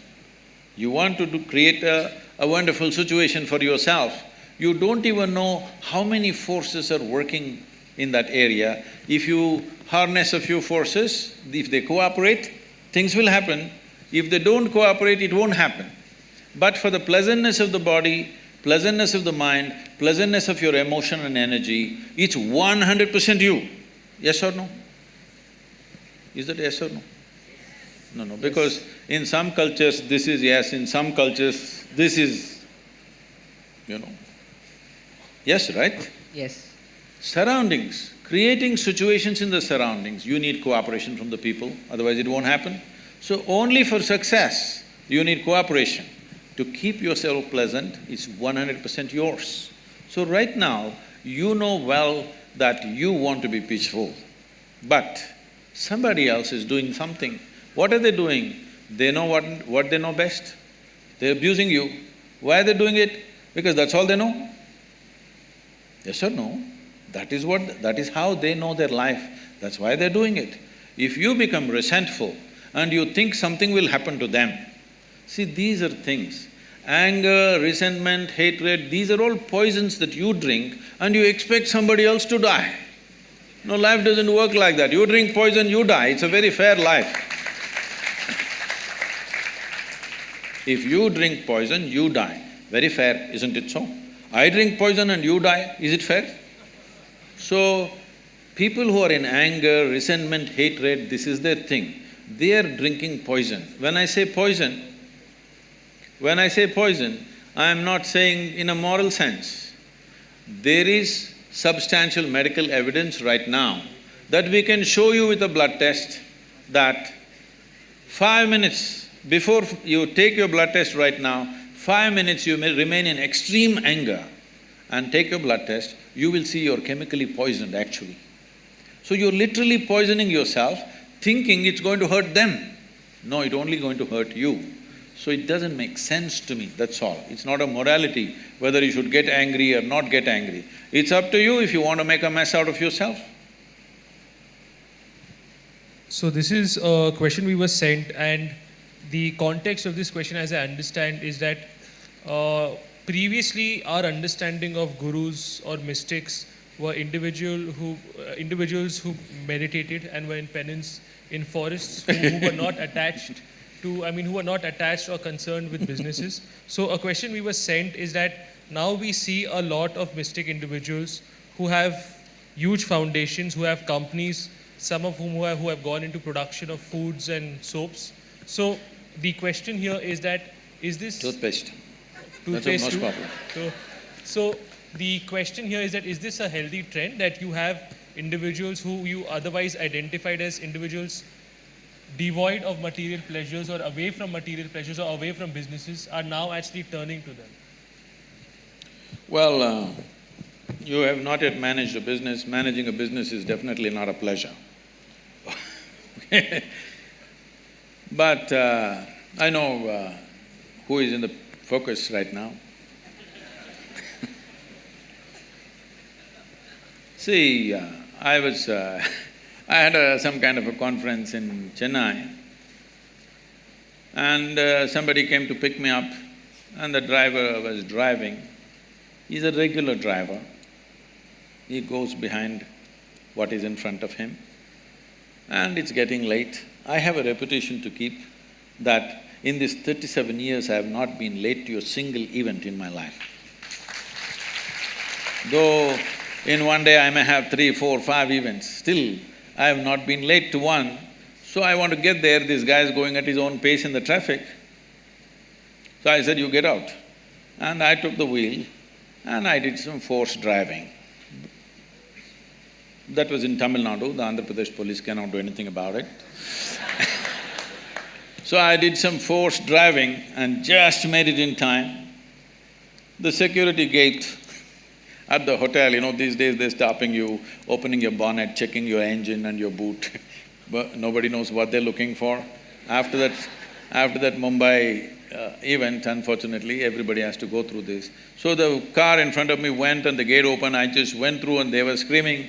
I came into the portico, stopped, left the car there and ran into the conference. There was some journalist standing there. After I finished the thing and I came back, they said, in ancient times, yogis used to walk. You drive your own car, what kind of a yogi are you? Then I said, you idiot, in ancient times everybody was walking, not just the yogis. So mystics keep with the times. Huh? So mystics keep with the times. Oh, they were always contemporary. The problem is most people's idea of a mystic is the Sivakasi calendar, where one man is sitting under the tree with a constipated look on his face. That is a calendar art, that is not a mysticism, all right?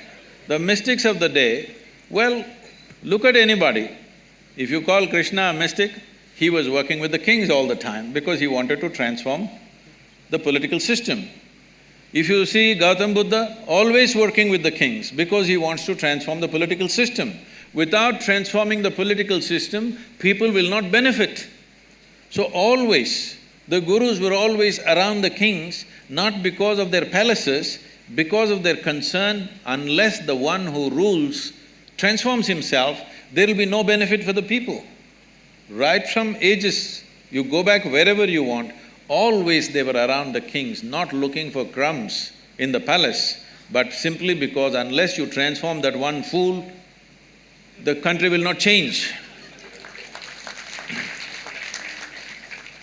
So it's been indicated to us that, there's a lack of time, so what we could do is that I have a question on section 377 and Angad has a question on something else. If I'm not wrong, 377 will be taken up by somebody in the audience, so I'll let that go. Or if it's… does anybody in the audience have that question? Then I'll let it go. Does nobody have a question on that? Fine. So when somebody asked you for your views on section 377, you talked about how we should not be entering into people's bedrooms, how they should be given the privacy, how we should not be criminalizing this. That being said, there was a statement after that which me and a lot of NALSARites didn't understand as to what was the context or the basis of that statement, is that it should not be promoted. What is this, it should not be promoted? See, right now, there are people, large majority of the people are heterosexual. You don't have to promote it. Anyway, they will do what they have to do. Similarly, if there is homosexuality among a certain segment of people, no need to promote, they will do what they have to do. And what a heterosexual person is doing in the bedroom, does anybody inquire what is he doing? They should not inquire, it's not civilization, I'm saying. Similarly, no matter what the hell you're doing in your privacy, we will not even inquire, I'm saying, because we're not interested. What you're doing with your body is not my interest as long as you're not harming yourself. If you're damaging your system, then maybe we have to intervene. Otherwise, what's my business what you're doing with your body? The question I have on that is that, yes, as far as heterosexuals are concerned, they are a large majority. When it comes to homosexuals, there exist social prejudices which prevent them from coming out and acknowledging what their sexuality is. In that context… That was because there was a certain law. You must understand, this law was made by the British. The British made this law because the English soldiers that they brought from England to manage this large nation, they did not come with their wives and girlfriends, they came all men. So homosexuality was all pervasive among them because they had no options. So because of that, they brought this law which is actually said as buggery law, okay? So that was made in a certain context. So now the Supreme Court, the highest court in the country, has removed it, it's finished. What is the debate continuing about? But I might be wrong as to what the opinion of a large portion of the population is, but I don't think I'll be wrong in saying that there do still exist significant prejudices against homosexuals. And in that context, should we not be allowing… That is what I'm saying. Why should you tell me that you are a heterosexual or homosexual? Why should you tell me, huh? Your partner knows what you are and that's all that matters. Why should I know? But you want to tell me, and I must have the right kind of emotion towards you. Why are you expecting this from people? Sadhguru, the point I'm arriving at is that I might not be able to acknowledge my own I will not be able to acknowledge it to myself, leave alone to anybody else, unless and until this social prejudice and until homosexuality comes out in the open. Just to give an example, once a lot of celebrities came out that yes, we are homosexual, other individuals who were also homosexuals but were scared of identifying themselves as such also accepted their sexuality. So in that context, could promotion probably make sense? We're making a mistake. Sexual preference is not sexuality. They're two different things, all right? Sexual preference is a different thing.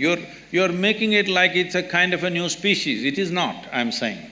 They're all human species, different people have different choices, it's up to them. There is no need for you to go about making some kind of a campaign about it. It's not necessary because you will inevitably get the hit from others who don't see it that way. Where is it needed, I'm asking? It's a personal choice. Yes, I might get the hate, but I also might be able to allow other people who are suppressed in their understanding of what their sexuality is come out in the open and acknowledge what their sexuality is. It might help them. See, the thing is, What you're demanding is that everybody should acknowledge whatever you do. People may not acknowledge, what's your business, it's legal, leave it, no. You're not going to prison for it, that's about it, just leave it. I don't like it, so what does it matter to you? Somebody doesn't like it, what does it matter to you? It should not matter, that's all I'm saying. It's within the framework of law, just leave it. So, Sadhguru, there's one last question in this segment, or would you like to move to the next segment? We have one social media question. Whatever, sir. You're the boss, sir, whatever you say. So we'll pick up the one last question. The theme is coexistence and fear. So clearly you have this strong affinity for the species of snakes. Now, fun fact, and you've also gone on to say that… I have a strong affinity for all species. But people take pictures only when I pick up a snake. When I pick up a grasshopper, nobody does it. You've gone on to say that there's no such creature which is as perceptive as the snake. So, fun fact, Shamanpet is a snake-infested area. We have loads of snakes around campus. Here? Yeah, in NALSAR. So It's not snake-infested. This was their homeland and Exactly. you have invaded. Exactly. That's something everybody agrees That's something on. everybody acknowledges. We have come to their homeland. So this is where my question is going. Is there any specific reason why we are so fearful of these species when they themselves are equally fearful of us? So how do we train our mind to overcome this paranoia? And the larger question is, how do we ensure a mutually sustainable habitat where we do not disturb the balance between the human-animal interaction? See, there are many questions. I don't know what's the level of interest in snakes, accordingly I will go. Hello? I have been involved with snakes from a very early age. When I say early, I caught my first snake probably when I was 5.5 years of age. What is significant about this is, snake is one creature. If you do not know this, it's stone deaf, you know this? All snakes are stone deaf, they don't have hearing mechanism at all. So, it literally has ear to the ground, its entire body is to the ground feeling reverberations. To what extent means, let's say there is going to be an earthquake somewhere in Central Asia.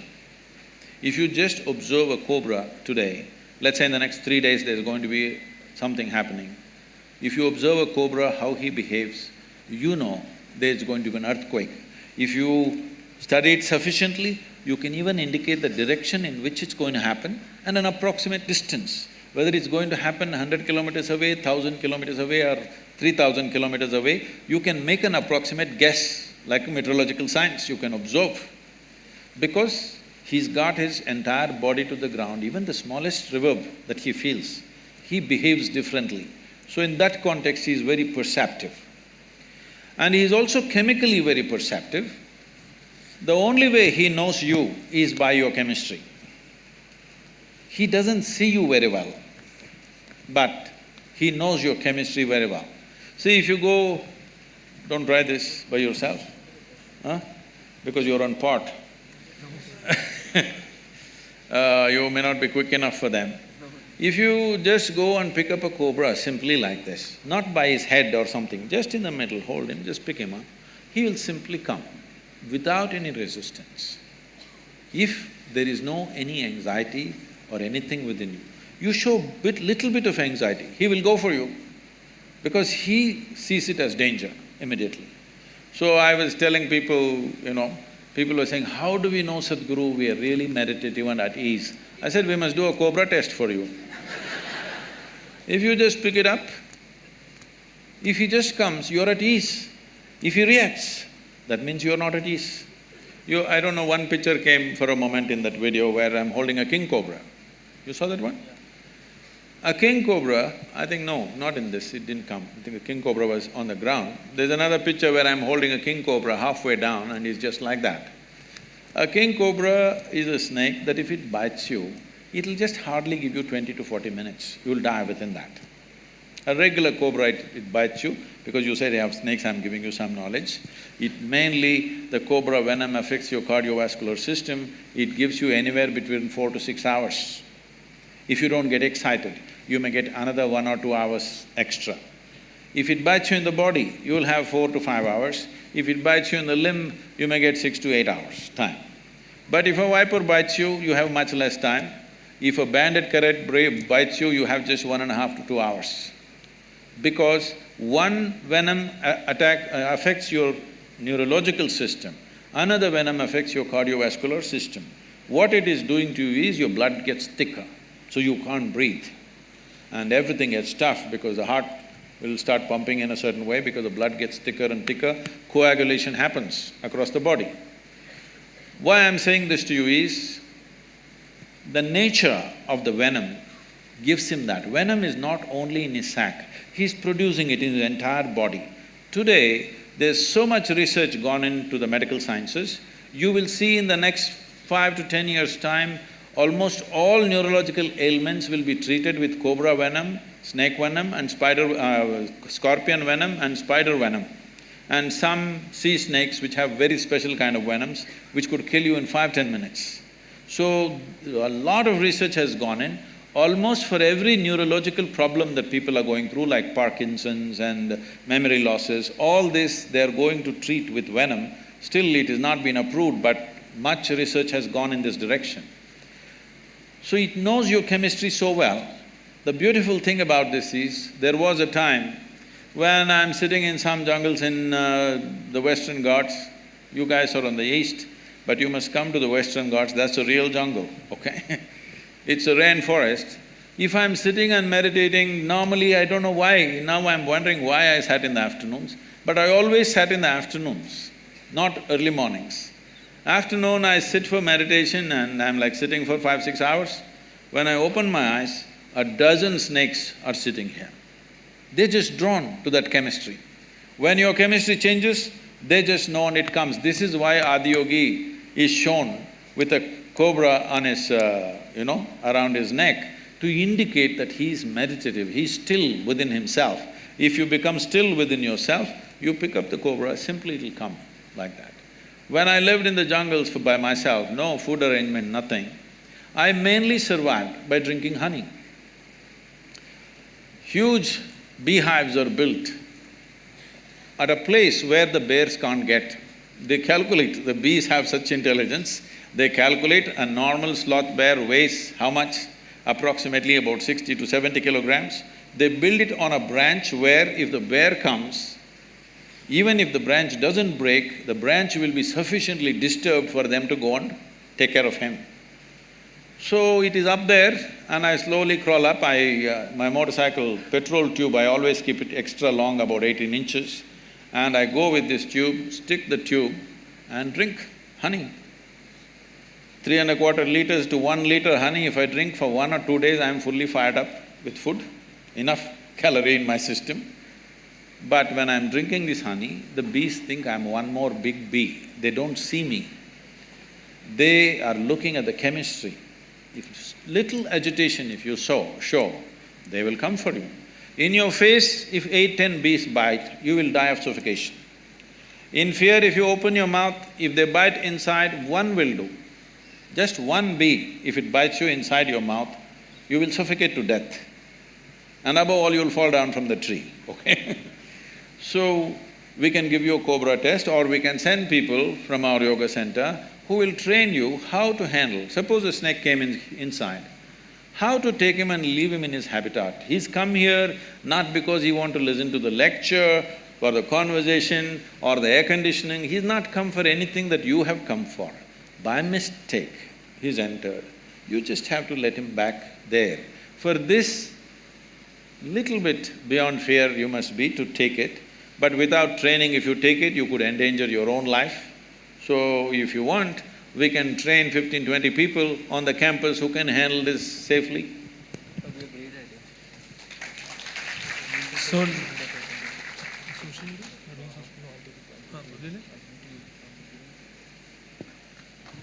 fine, so the next question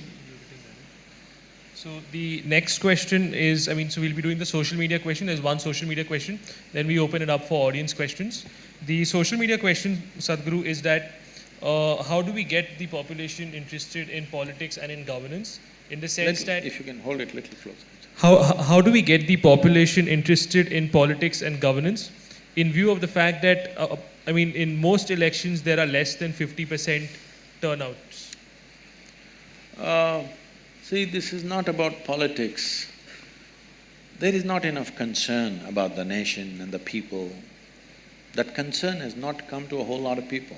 Still we are in that mode. Our attachments to our family, our identities with our family and community is so strong. If me and my family are doing well, I don't care a damn what's happening to the country. Election day holiday means me and my family go on a picnic, not for the voting. Who'll go and stand in the queue? We will go on a picnic or we'll go to the cinema, we'll do something else. Because the identification with the family is way bigger than the national identity, and because of that, they think us, other people will vote. This is their idea. Other people are going to vote, so what is there if I don't go? There's a beautiful story that Mark Twain used to love to say. There was a time when people believed there are people on the moon. Before Apollo, I'm saying in America, people believed there are people living on the moon. So they got a bright idea. They thought, on one particular given moment, all of us go stand on our rooftops and shout one word together in one voice. The word that we shout is who at them. Let's see what they say. Shall we try this here?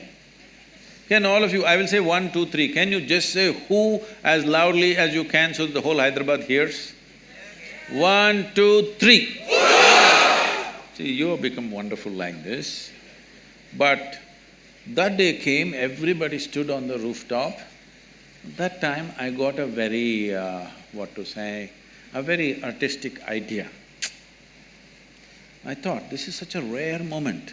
All these people are going to say one word. And me, I have a small voice. What is there if I don't say it? And I just wanted to hear this extraordinary moment, everybody saying who. And that moment came and it passed in total silence. A day may come, on election day, nobody turns up except those who are herded by political parties with money and whatever goading they're doing. This is an irresponsible way to exist. See, the word for democracy in Tamil language is Jananayakam. What this means is, people are the leaders. Still our people have not understood that we are the leaders of this nation. We are still in a monarchy mindset. We think elected person is a king or an emperor. So, this is lack of education, lack of information, lack of identity with the nation, a strong sense of we build this nation is not there. Somebody is going to run this nation. This is still a British hangover. We think somebody else is running the nation. We don't understand this is our nation, we have to make it what we want. Right now we have a nation where if Donald Trump opens up visas for all Indians, 60% of the population will swim across the oceans and get to America. This is not right. When everybody wants to go away, we have not created a nation that people want to live in, isn't it? When everybody wants to come here, that means we've built a great nation. For this, participating in the fundamental democratic process is a must for everybody. But if you make it mandatory, it becomes ugly. If you make it mandatory, it becomes ugly. As you know, even national anthem is ugly right now. Something… you must understand, I went to the World Cup football and I went to the English match. I never knew this, I never thought about this. They played their national anthem. National anthem is God save our Queen, God save our Queen, give her long life and save her. Then I thought, oh my God, what a beautiful national anthem we have, the way it's composed, the way the words are written, everything. Then God save the Queen, God save the King in a democratic country? So, I'm saying even such simple things we are debating, we can't get a nation to get together and even vote. Even when nation is in a crisis, When 50% of the people not eating properly is a crisis for me. It is not a normal situation for me. It's a crisis. When such a crisis is there, whether I should vote or not, now there's making a movie, yesterday he was telling me, what is his name? Konda. Okay.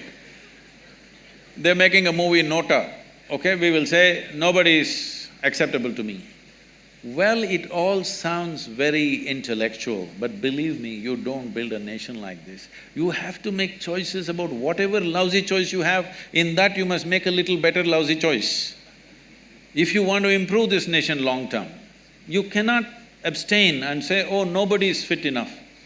Well, you stand up, if you see that this is a debate going on everywhere, in every tea shop, every college, this is going on. Oh, all politicians are rubbish, they are thieves, they are this. If we have handed over this nation to the hands of the thieves and we are sitting back here and we don't even have the responsibility of voting, we are the more bigger thieves than them, isn't it? Hello? This responsibility has to come. We have not understood our basic democratic responsibility. When we do not understand that, we will become unfit for democracy, then something else will take us over. It is very, very important. Not just voting, there are many other instruments through which you can participate in the democratic process. It is very important the student community participates, not on the street, not protest, not burning a bus, but participating in the instruments of democracy. All of you are law students, you must take a certain part of your life to educate the country and the youth. What are the ways in which they can participate in the democratic process? This is very, very important to make this nation. Thank you for the answer, Sadhguru. Now we'll open this to audience questions. I think there were a lot of people that side and… Okay, so Javi's been raising his hand and standing up since a long period of time, so I'll give it to him first.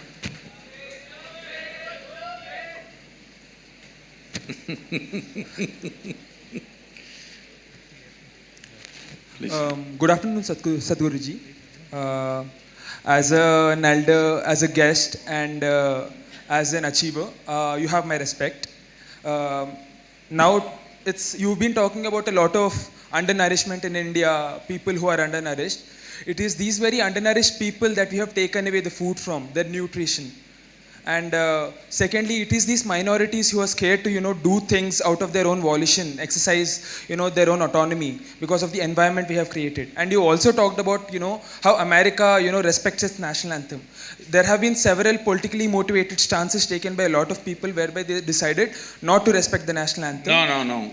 They decided to respect in a different way. True. But there it's is a also… difference. By not standing up is the point here. I'm saying that, we have created an environment of coercion and violence here. And in solidarity, if we decide to, not do this because it seems like a politically motivated… Please, sir, the microphone. Because it seems like a politically motivated… we didn't hear decision. the last sentence.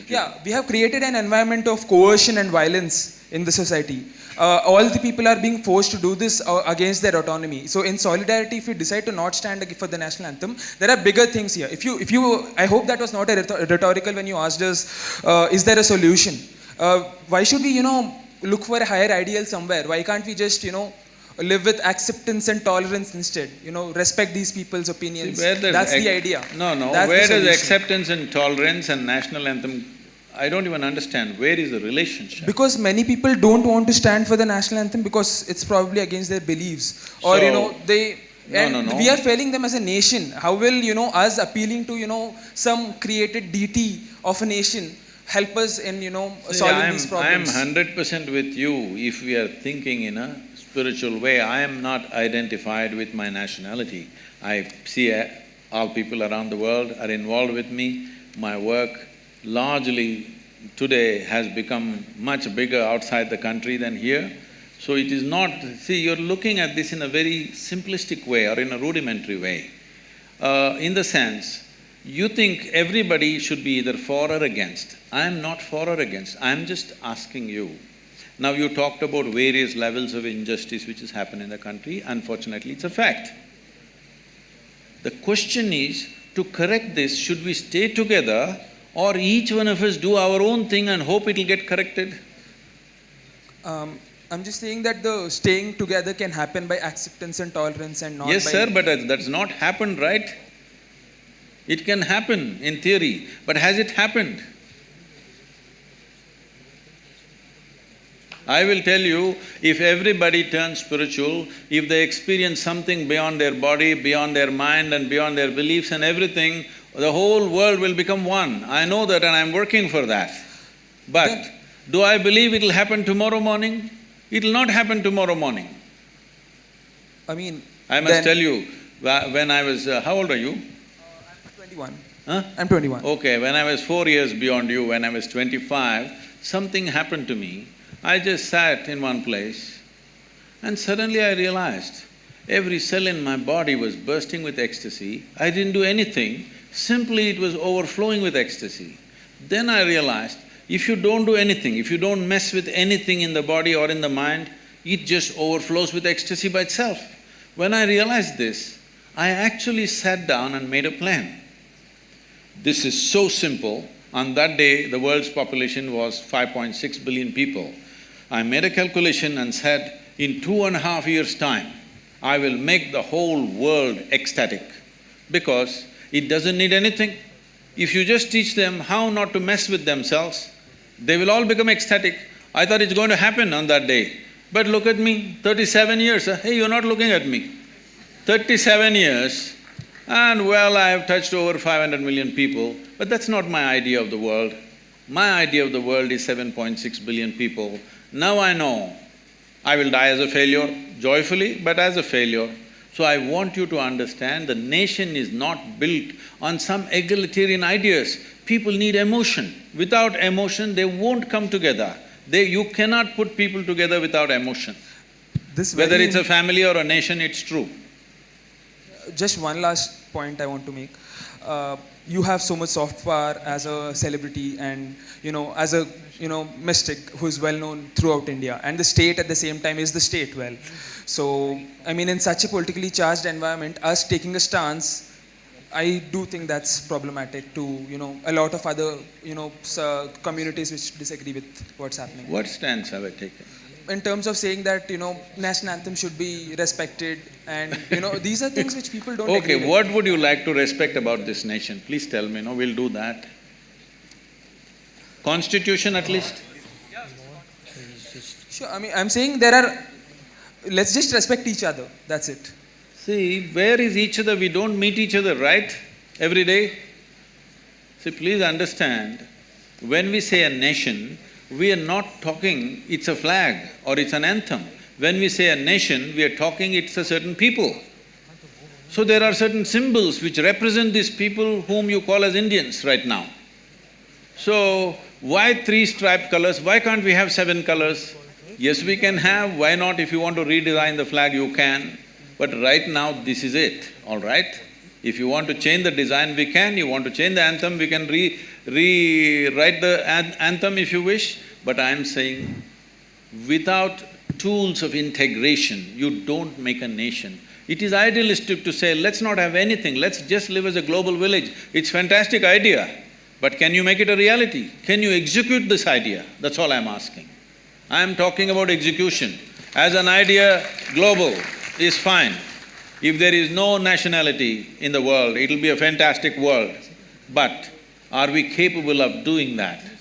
Within a state, we have to break 2 states because we can't get along for some reason, isn't it? So I think we'll spread out the questions in the interest of bringing out diversity of opinion. If the mic would be given to the lady in the 3rd seat here. Yeah, here, can the mic be given to Hello? Namaskaram, Sadhguru. Who is this? Where are you? Namaskaram, Sadhguru. Sadhguru, I will take only 45 seconds, okay? Question is 45 seconds, why? Sir, I won't disturb anyone because there are many a person want to Really question. sorry, but could we go ahead and, he chose somebody first, let's go with him. Yeah, Sadhguru, can the mic be given to the lady in the 3rd seat? can I ask a question first? You should ask, you're going about giving a speech, huh? Sir, I just want to say, you are just my life, okay? No, this is not a Okay, sir, my question. expression. Please ask Okay, the my question question. is, sir, you told in your childhood you experienced the realization of ignorance. Some point when I watch your video, I also felt that I don't know really nothing. Nothing means nothing. But after 10 minutes or 15 minutes, I get influenced by my mind or something like that, and I lose that realization. I want to live like that. I want to live that. I want to live like the realization that I don't know. Right. From that realization, my intelligence just becomes pure, and I can look at everything. That's fine. See, just intellectually thinking I do not know is not the point. You must know the pain of not knowing. The pain of not knowing should sear through you. Only then your intelligence becomes awake. See, just look at this. Suppose I ask you to walk from here to there right now. Lights are on and you will simply walk like this without noticing anything. Suppose we make this hall pitch dark, you don't know what is next step. Will you walk? Everything alert, all your senses, intelligence, awareness, everything super alert, simply because you do not know where the next step is. So, I do not know is not an intellectual conclusion. It is the pain of not knowing. It must really sear through you, it won't let you sleep, it won't let you eat, it will keep you in a certain way. When it keeps you in that way, then you will see your intelligence stays awake and alert. In sleep and in wakefulness, it stays alert. When that happens, see, just now we finished Ganesh Chaturthi. What Ganesh Chaturthi means is, it's all become all about eating now. We've made it like that because we only see Ganesha's big stomach these days and we are inspired by that. Essentially, you know the story of what happened, that little boy stopped Shiva and Shiva decided to take off the head of a Gana.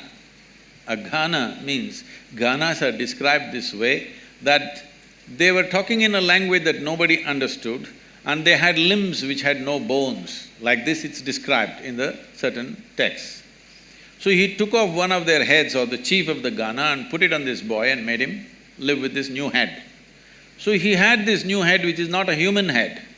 Because of this he was extraordinarily intelligent. You heard of those stories where he asked Vyasa that if you dictate something to me, you should not stop.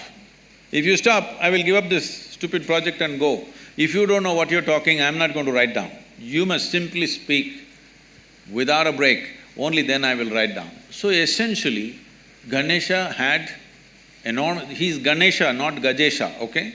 The elephant head came because of Shivakashi calendars. So he's a Ganapati and he has an extraordinary head and an intelligence. Because of this intelligence, he cleared all obstacles. So he became Vigneshwara. So our interest is that in him, that if we have intelligence like this, we will remove all obstacles in our lives. This is the fundamental and the phenomena of Ganesha is just this, that if your intelligence is always on, you simply dissolve all obstacles in your life. So he is a Vigneshwara. But on that day, most people are usually only boosting their belly, not their brain. What it means is you need a new head. So, Angad has already chosen, so if you could give… and then we'll move on to Joe, because Joe, I mean, some people there also, because he's been raising his hands in some time. Namaskaram, Sadhguru. First here. Many people say that thoughts create karma, and sometimes our biggest fears keep on recurring in our minds on a daily basis. So how do we stop that flow of thoughts, and how do we stop those fears from materializing, and also how to cut down on unwanted karma? Whoa. See, this whole karma business has been very misunderstood and been projected as a fatalistic process. Karma means this, karma means action. Literally translates as action. As you sit here, there is physical activity going on, there is mental activity going on, there's emotional activity going on, there's energy activity going on. These four dimensions of karma are happening within you every moment of your life. Both in wakefulness and in sleep, it's happening. Now if I ask you a question, since today morning, since you woke up to this moment, how much of these four dimensions of karma are you conducting consciously? How much do you think? percentage. Well below 1%, believe me. It's way below 1%. When 1% of your life, let us say, is conducted consciously and 99% accidentally, you must be shit scared of life. How else to live? If you're driving a car and 99% it is accidental the way you're driving, will you be scared or not? So fear is a consequence of your inability to manage the nature of your intellect. See, your life's experience is happening this way. These are three dimensions. There is something called as memory, which feeds you all the time. Memory is not just what you remember. You don't remember 10 generations ago how your great-grandmother looked, do you? You don't, but her nose is sitting on your face, yes or no? You have genetic memory, you have evolutionary memory, you have karmic memory, articulate and inarticulate levels of memory. This entire thing is memory, head to toe. Every cell in the body is memory, isn't it? We can take one cell and create the whole of you, and that's how your parents also did. Just one cell, and see, you become like this. So, there is enormous amount of memory in this. This memory rules certain things, but there is a present experience. Memory is of the past, but the present is of experience, your ability to experience. If you want to experience anything, you must be conscious, you must be aware, only then you can experience. The future is an imagination. So memory, experience and imagination, it is between these three dimensions in which you exist. Memory you cannot change because it's already there. Present you don't have to change because that is also here right now. It's only the imagination which you can change. So what are you fearful about? Something that will happen or you think will happen, isn't it? Fear is always about something which does not exist right now, it's always about what will happen. So you are suffering that which does not exist. If you're suffering that which does not exist, there are psychiatric terms for that. Hello? Your only comfort is everybody is in the same state. That's how it is in asylum usually. Everybody is in the same condition. But right now people are in this condition. What happened 10 years ago, they can still suffer. What may happen day after tomorrow, they already suffer. They're suffering things which does not exist, simply because in your education system, you are studying about everything except how to manage this. If you do not know how to manage this, it doesn't matter how much nonsensical information you have gathered, it'll be not of much use to your life. You must know how to keep this, how to conduct this body, how to conduct this mind, how to conduct this emotional structure and the energy structure. If you do not know anything about this, then you are an accidental being. You being fearful is good, otherwise you may cause enormous harm to yourself. The next person, if I'm not wrong, was Joe, so he'll be… You got everything set, huh? Hello, Jaggi Vasudev sir. Before I ask my question, I just have to tell you that I was very impressed by your e-commerce website, which sells yoga merchandise. I think it's really cool. It's better than Flipkart and Amazon, and I hope that, you know, in a few years' time, it'll become the biggest e-commerce company. It's a conscious decision I have taken that our commerce part is done just to take care of a few things. Our commerce will never grow beyond the foundation part. I clearly made the distinction, there's Isha Foundation and there's Isha Business, and we have contained the business. In spite of enormous demand, we have contained the business because… So it's very impressive, sir.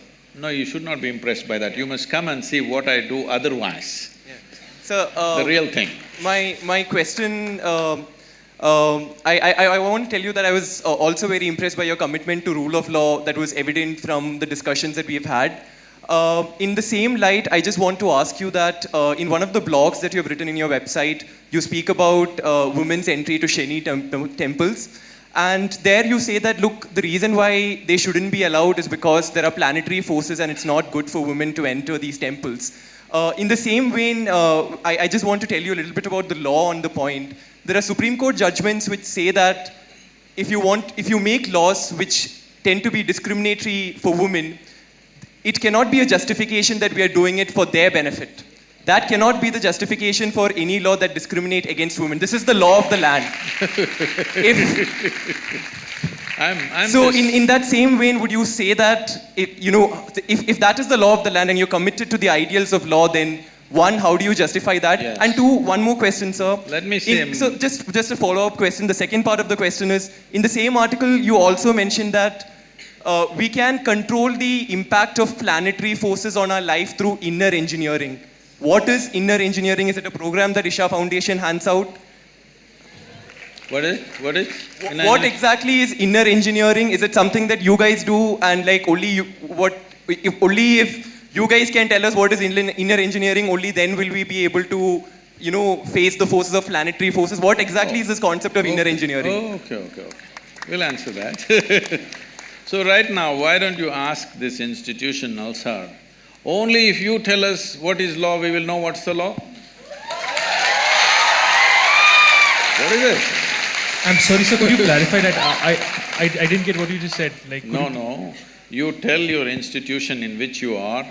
Only if you trap us here for 5 years and tell us what is the law, will we understand what is the law? Don't we know? Well, only because you do not know, you have come here, right, to learn. Similarly, only because people could not figure it out by themselves, they have come. And only because it's working for them, they're coming in millions. Okay, you have 700 people here, we have 9 million volunteers working across the world. So, it must be working for them.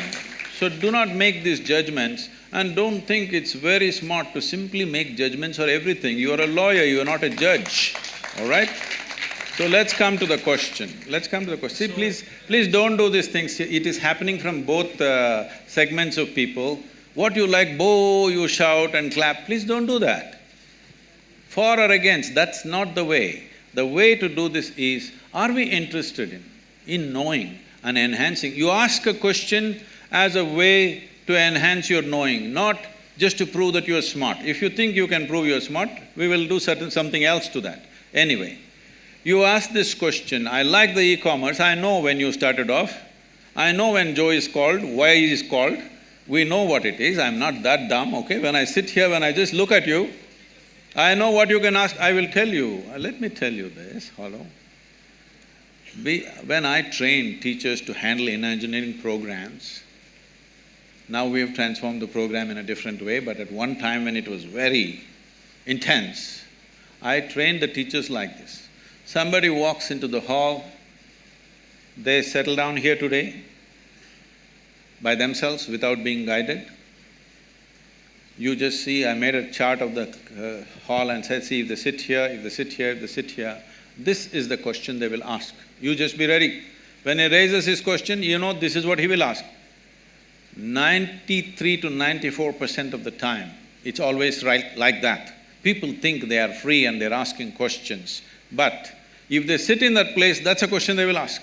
In any venue, not in any particular venue, just anywhere. This may not look logical to you, but life happens like that anyway. So, now when you start praising the e-commerce, I know why it is, it's not that you're appreciating it. I'm telling you, Isha Foundation is a foundation run by the volunteers. Over 4,600 full-time volunteers who are far more educated than you are, and over 9 million part-time volunteers across the world, giving their time and money and energy to make this happen. Why are people doing this? We are not promising them we'll take you to heaven.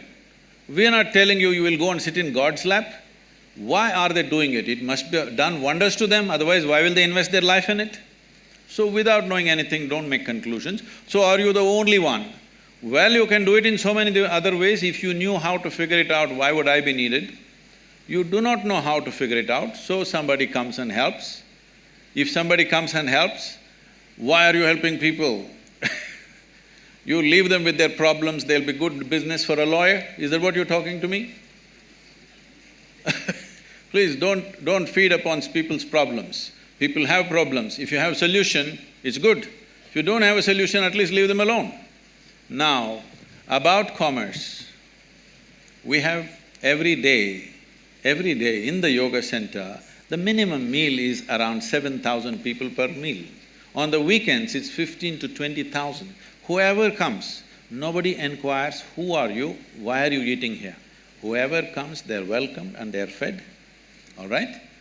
And we are running 12 schools in remotest parts of India, which is the same level of education that one would get in a good urban school, and 40% of the children are first generation going to school. Over 9,000 children are sponsored fully for their entire education. And we have medical activity going on across Tamil Nadu in a big way. There are many other aspects which I don't want to go on listing. For all this to happen, it needs a certain financial thing. Now if I come to you with a begging bowl, you will say, why have you come to me with a begging bowl? If I earn my own money, you are saying, why are you earning your own money? What is the problem here? What is the problem? Only thing is, I have not come to you as a client. Is that the only problem you have? I want you to know, the people who are working in the foundation, most of them, some of them are here, they're doctors, engineers, accountants. They have quit top high-paying jobs in their life and they're serving for free, all right? Thousands of them. And you have something against them, please. It's not about me because I don't do all that work. People are doing all that work, including the website and the commerce.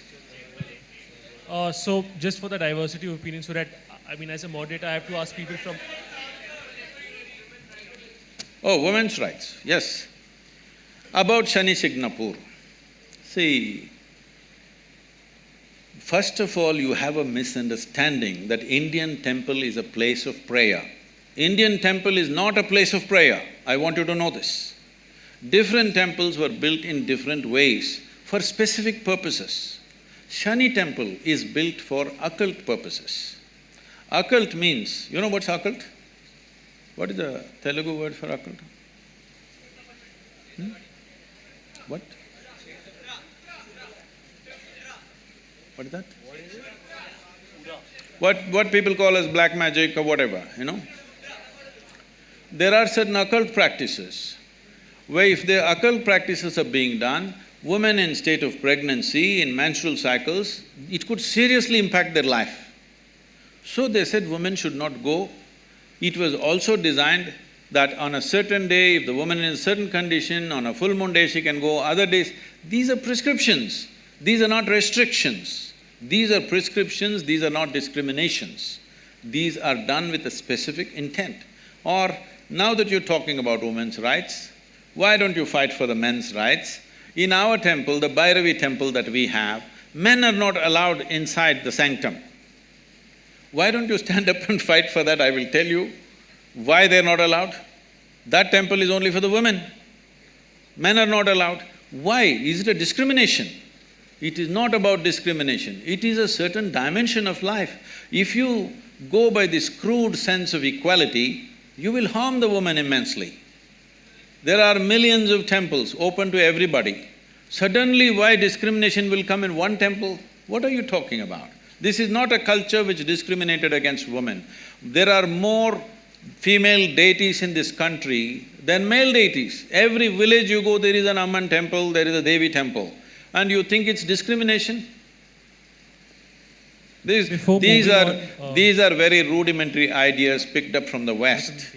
You have not seen this culture, you have not understood the profoundness with which is run. Unfortunately, because of 15-20 generations of poverty, we've kind of mixed it up and made a mess out of it. That is a different matter. So, before I move on to another person, and he'll probably be the last person, before I move on to you, are the people there done with that particular question, or is there any further question on that particular issue? I mean, for diversity of opinion, I need to choose somebody from here. So, I mean, unless you don't have a further point on the same issue, I'll proceed. So, could somebody please give him the mic? Yeah. Namaskaram, Sadhguru. So, yeah, so if Job has a follow-up, then please proceed. So, this… I can't help it. I mean, if he's not satisfied with the same issue, he should be. So All right. this crude sense of knowledge that you're talking about is the knowledge that's coming from the Supreme Court of the country. Who is speaking? Huh? So this crude sense of knowledge that you say is the knowledge that's coming from the Supreme Court of the country. No, please You understand. are, No, please listen to me. Sir, you're still not addressing the point that who are you and I sitting here to make prescriptions for women and say that this is harmful for you, hence don't do it, or this is not harmful and you shouldn't do it. It's not up for you and I to do it. If it's harmful and they still want to do it, they are free to do it, right? I mean, you say that what people want to do in their bedroom, it's an individual choice. If women want to enter it, they want to enter it. Who are us to stop it? You ask a question, please. You please ask a question. I'm not that dumb that a question needs to be explained to me. You ask a question. So you didn't answer it the first time, hence I'm explaining Okay, it. you asked a question again. Let me answer this, right?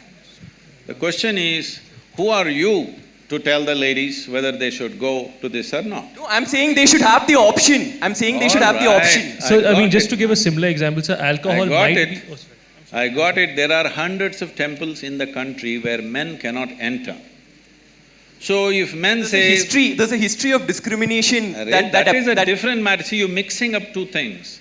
There is unfortunate history of discrimination on all levels. That's a different matter. That has to be settled in a different way. But when a specific aspect comes, if you want to rule out all the subtler aspects of life and just say this is it. Anyway, let me tell you this. This I'm on camera, let me tell you this, okay?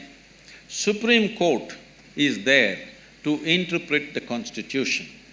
It cannot create a new Constitution. Doesn't matter what are the powers of the court. It cannot create a new Constitution. It is only there to interpret the law the way it is. Am I right? You're all lawyers? Hello? That's debatable. That's debatable. When you debate that, there is going to be lots of problems because every pressure point, people will apply. Every motivated group will push for their own laws. If you create enough ruckus, some new law will happen. This should not happen. It is essentially within the framework of the Constitution, everything should happen. In the framework of the Constitution, there are laws where there are public places and there are private temples and private places of worship. How it should be done there is left to them. It is for them to decide how it happens. Is it happening simply because of a discrimination against a gender? If it is so, it must be struck down absolutely. But if there are other aspects to it, if you think you cannot consider anything else, then it's ridiculous. It becomes ridiculous. It's like saying, don't I have the right to enter the ladies' toilet? What nonsense is this? Do you need a law? You just need sense that you don't go there. Job, is your question answered? Or should No, I… it's not answered, but that's Then- okay. It's not answered. Shall we answer, Mr. Joe?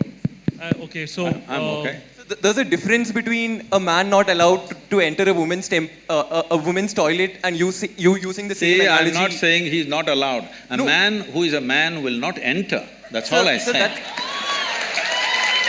So that's a really I think stupid you analogy give it- that you're give- saying. give- So we are discussing the question of women's entry to temple and you're just one saying the second, reason why I'm they're sorry to not stop allowed. you. One Yes, second, sir. Subbu. I'm sorry, so you can continue with your The question. problem, sir, Mr. Joe, you do not know the culture of this nation. You're talking simply activism Yeah, without because- knowing the because I'm culture of Catholic, this right? nation. Because in this country, in this culture, the idea of discrimination never arose. I want you to understand, even before other countries ever thought of even giving franchise to the woman, this country did not even debate whether women should have voting rights or not. It's simply there because in our culture we never thought so. So the discrimination, exploitation is there. I want you to understand, there is exploitation, there is no necessary discrimination. Exploitation is not just of the woman. Anybody who is weaker than you, people are exploiting, whether it's a man, woman or child. Why do you think everybody is beating the children? Just simply because they're small, not because they have a right to do it. So anything which is weaker than them, they are exploiting, not just women. Unfortunately, women have also been taken a much amount of beating in terms of exploitation. But do not misunderstand exploitation and discrimination in a fundamental way. Discrimination is a different aspect, exploitation is a different aspect. I think, Job, we can agree to disagree here and let's move on. There's one last question we'll be picking up. Yeah, Fine, so for the diversity of opinion, there's we'll somebody pick on that from the group. back. From the back there, can the mic be given to? Okay. So there's somebody can you from take another and then one last question from the back? Okay. Good afternoon. Society is celebrating legalization of homosexuality when it can't even accept inter-caste marriages. What? Society is celebrating legalization of homosexuality when it can't even accept inter-caste marriages. See, the thing is, and I got it. Sadhguru, Yes. being a science student, I have a small question. No, let's finish this. No, just something. One person, one question, I thought. Can you please answer them one by one so then there's no confusion? To maintain, in this evolution, to maintain the genetic variability, the sex or marriage should happen between different groups of people and different communities. But due to this intercaste thing which is in our society, the marriages are happening between the same community, that is the same caste people, which leads to the further species makes this... We got the question. Please. Yeah, got it. We got the question. And sir, you have done rally for Save for No, Rivers. leave that, please. Please do remove this intercaste technique in this society. Okay. So, this is related to Joe's question in a way, in the sense, see, we must understand this. Unfortunately, most human beings are in this condition. If they find somebody who are little weaker than them, they will see how to extract something out of them, how to dominate them, how to do these things. This is coming to you from your childhood, from your school, that you want to be number one, parents are telling you this, everybody is telling you this. So always want to be on top of somebody. So with this, if a blacksmith thinks, a goldsmith thinks a blacksmith is inferior to him, unfortunately, though a blacksmith's work is more useful than a goldsmith's work for making of a society. So like this, simple professional differences, we have made it into horrible discriminations in this country because this is an ancient culture, lived in the same place for thousands of years. People learned how to organize their exploitation against each other. They managed to organize this. So in this context, we must understand, unless human beings evolve to a place that you do not exploit other people's weaknesses, discrimination will not go. You can talk as much as you want, it will not go. For thousands of years, it's not gone. One thing about the caste system is, it was basically a professional division which turned out to be a very discriminatory process over a period of time. Now largely this professional division is going away because people come, now we don't know what caste you are, it doesn't matter, you're becoming a lawyer, all right? You're not a wakil kind of caste system. You something and you're becoming a lawyer. Somebody can become an engineer. So, this transference of knowledge through family systems are gone, so in that context, caste has become irrelevant. Right now, the caste still exists much more strongly in the rural community than in the urban community because that is the only social security most people have. Something goes wrong with my life, I can only go back to my caste people. If I go to somebody, they're not going to help me. So this is unfortunately the social security system that they have, which is exploited again in so many different ways.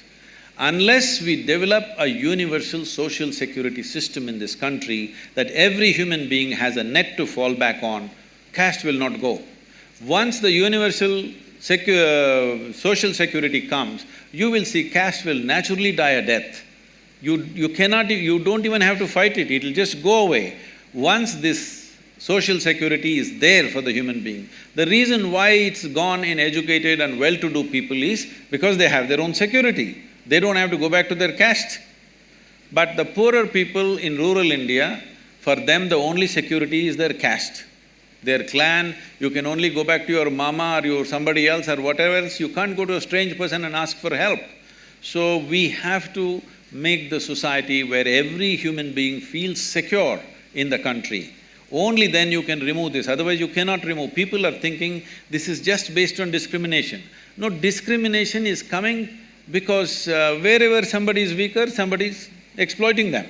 This is not caste, this is not gender, wherever, whoever they can get, they will exploit, all right? Why women and children take the beating is because they're little physically weaker.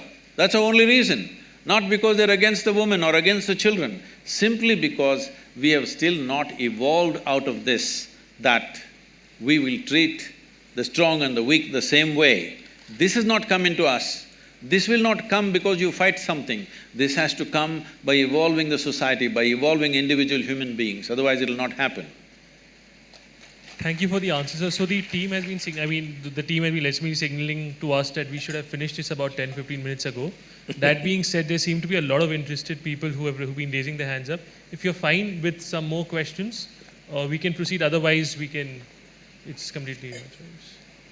If you're okay, I'm okay, sir. You're the boss today. No, so sir, it's your decision. No, sir, you are the moderator. They have been signaling. If you to say us answer the questions, I will. If you say please leave, I will leave. What we can do is we can take 3 final questions and then… So, I mean, from all 3 sides, like… Can the mic be passed on to the back rows there? Hello? The back rows there. I will pass the it left. on once I'm done with my question. Where's the mic? Please speak now. Once you have the microphone, please ask Hi. the question. Hello Sadhguru, I'm Shrikari and I'm running an NGO for underprivileged children right now, and I've sort of decided for myself that this is what I want to dedicate my life for, which is serving the society. So I have 3 questions for you. The first is, being a social entrepreneur yourself, how do you think I should prepare myself for the rest of my life to be dedicated to this cause? And second thing, you've mentioned a lot of issues, for example, malnutrition, and there is intolerance, and there is so many issues. So which issue do you think that our generation should target in order to get the best effect out of it?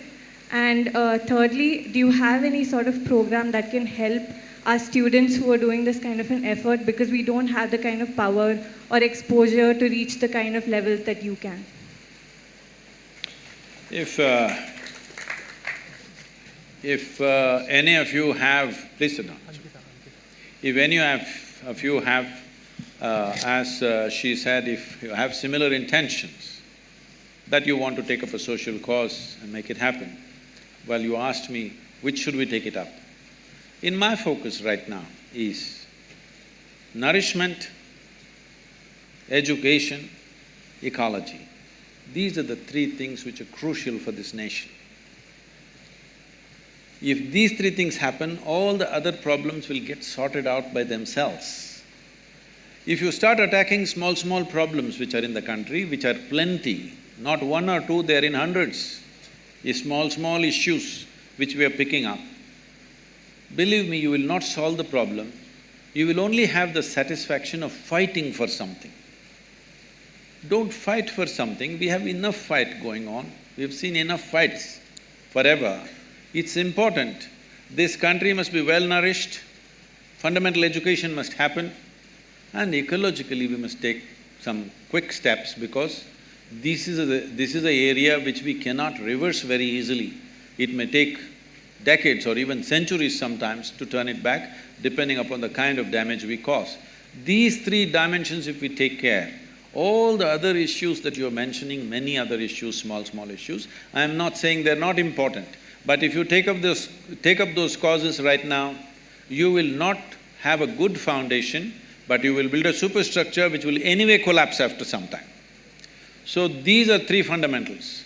If anybody who has such intentions, if you want, you come to us free of cost. We will train you for 1 or 2 or 3 months. Right now, we are… somebody mentioned Rally for Rivers. We are training hundreds of youth for over 6 months about the ecological aspect, how they can take it up in their own area, full depth and dimension of the problem, and how they should handle it, how they should deal with the governments, how they should deal with the people, and the situation on the ground, how to manage this, like this. So for these 3 aspects, if you're taking up nourishment or education or ecology, we can train you. Above all, if you're going into social activity, I've seen so many people, particularly Indians who have settled in United States, after working there for 10, 15 years, when they've made a certain amount of money, quite a few of them get this urge they want to come back to their village and do something. I'm telling you, almost 90% of them return absolutely frustrated, not able to doing anything, and lost their money, lost their job, this kind of situation. Simply because India is a complex thing to deal with. One has to be in a certain state of… First thing is to understand, another thing is how you are. If you are the kind who are going to get freaked and disturbed by everything happening negatively around you, then you should not get into it because they're going to freak the hell out of you on a daily basis. It doesn't matter how much work you do, you will only face abuse and accusations, and people will file cases against you, they will protest against you, all kinds of things. So it's very important you make yourself in such a way, what you want in your life, what you want to create, in which way you want to make a difference, that is more important than everything else. Every day volunteers who are working for us come up to me and say, Sadhguru, I can't work with this person is horrible, I can't do this. So I tell them, see, in this world, this is how people are. Like this, like that, like that, like that, this is how they are. If you think what you're doing is of such importance, you work with these people. If you want to work with ideal people, go to heaven and today. Yes. So you will have to work with all sorts of people, otherwise you can't do this. Yeah, so the individual in the red t-shirt is been asked since some time, then we will move to the right. That will be the last one, the one over here will be the last one. So, Sadhguru, we have two questions. One at a time, I am a simple guy. Yeah, so first I'll ask and then one more. So firstly, you said that from your years of practice and looking at people, you can just look at somebody and tell their past, present and future. Now we'd really appreciate it if you could look at me and tell my past and present. Anything. No, I am not an astrologer for you. No, astrologer would be somebody who sees the future. I'm asking you only to see my past and present. Astrologers also talk about the past to get the market oriented, all right? I am not in that profession. So when you say you're a mystic, what exactly do you mean? When your first answer to his question about first impressions was that you can see the past and the present, while all of us mortals over here won't be able to do the same thing. So then fulfill his claim that you can tell us about his past or his present. But notwithstanding that, my question is different. My question is that you've spoken about how you believe that like we must live in harmony with nature, etc. You told us that we've come here and we've taken over the land which belonged to snakes. No, that is true everywhere. Huh? Correct. Taking you to the question that… I'm so sorry to stop you, so in case you're not comfortable answering that, No, I'm okay with any question. All right. So, a lot of the infrastructure of… Just make the question smaller and 30 seconds. More. A lot of the infrastructure 30 seconds is a long question. 5 20 seconds. A lot of the infrastructure of the Isha Foundation has been built on elephant corridors, something which both the National Green Tribunal as well as the High Courts have admitted to without the requisite permissions. We tell you this goes against rule of law, which you stand for. This goes against living in harmony with species, both of which you've spoken right here at NALSAR. So if you could clarify regarding that. Okay. There is a fan following for that also. So right now, all of you, those of you who are clapping and screaming, listen to me. You also, ma'am. What's your name? Huh? Sanchita. Ankita. Okay. Now we'll do one thing. I don't know what authority you have to say it's an elephant corridor. Listen, let me finish. The State Forest Department clearly has submitted to the High Court that this is not an elephant corridor. The Wildlife Trust of India has given a clear directive to the NGT that it's not an elephant corridor. The World Wildlife Fund says it's not an elephant corridor. But you say it's an elephant corridor. I don't know what's your relationship with the elephants. Okay? If you do not understand, right now we put up the map published by the Wildlife Trust of India as to which are the elephant corridors and which are not. And the elephant corridor is not anywhere in 100 kilometers of where we are. You can go look up the map today. Now, you can open up your cell phone and look it up now. So, being in a legal profession you're going to get into, first you must get your facts right, all right? And, well, I know where this is coming from. There are some activists who are going on publishing this endlessly. You're reading that social media is trash and you're coming to conclusions. Anyway, I want you to know, today if I want, by tomorrow evening, I can file 100 cases against you, all kinds of things. It's for you to come out of it in the next 20 years. This is the country you're living in, I want you to know. So, it doesn't matter, I will tell you further. For continuously, I've been accused of raising a rainforest. Which is that rainforest? Where was it? Please show it to me. There is no such forest, so they've kept quiet now because I asked these questions. Then they said, we have occupied forest lands.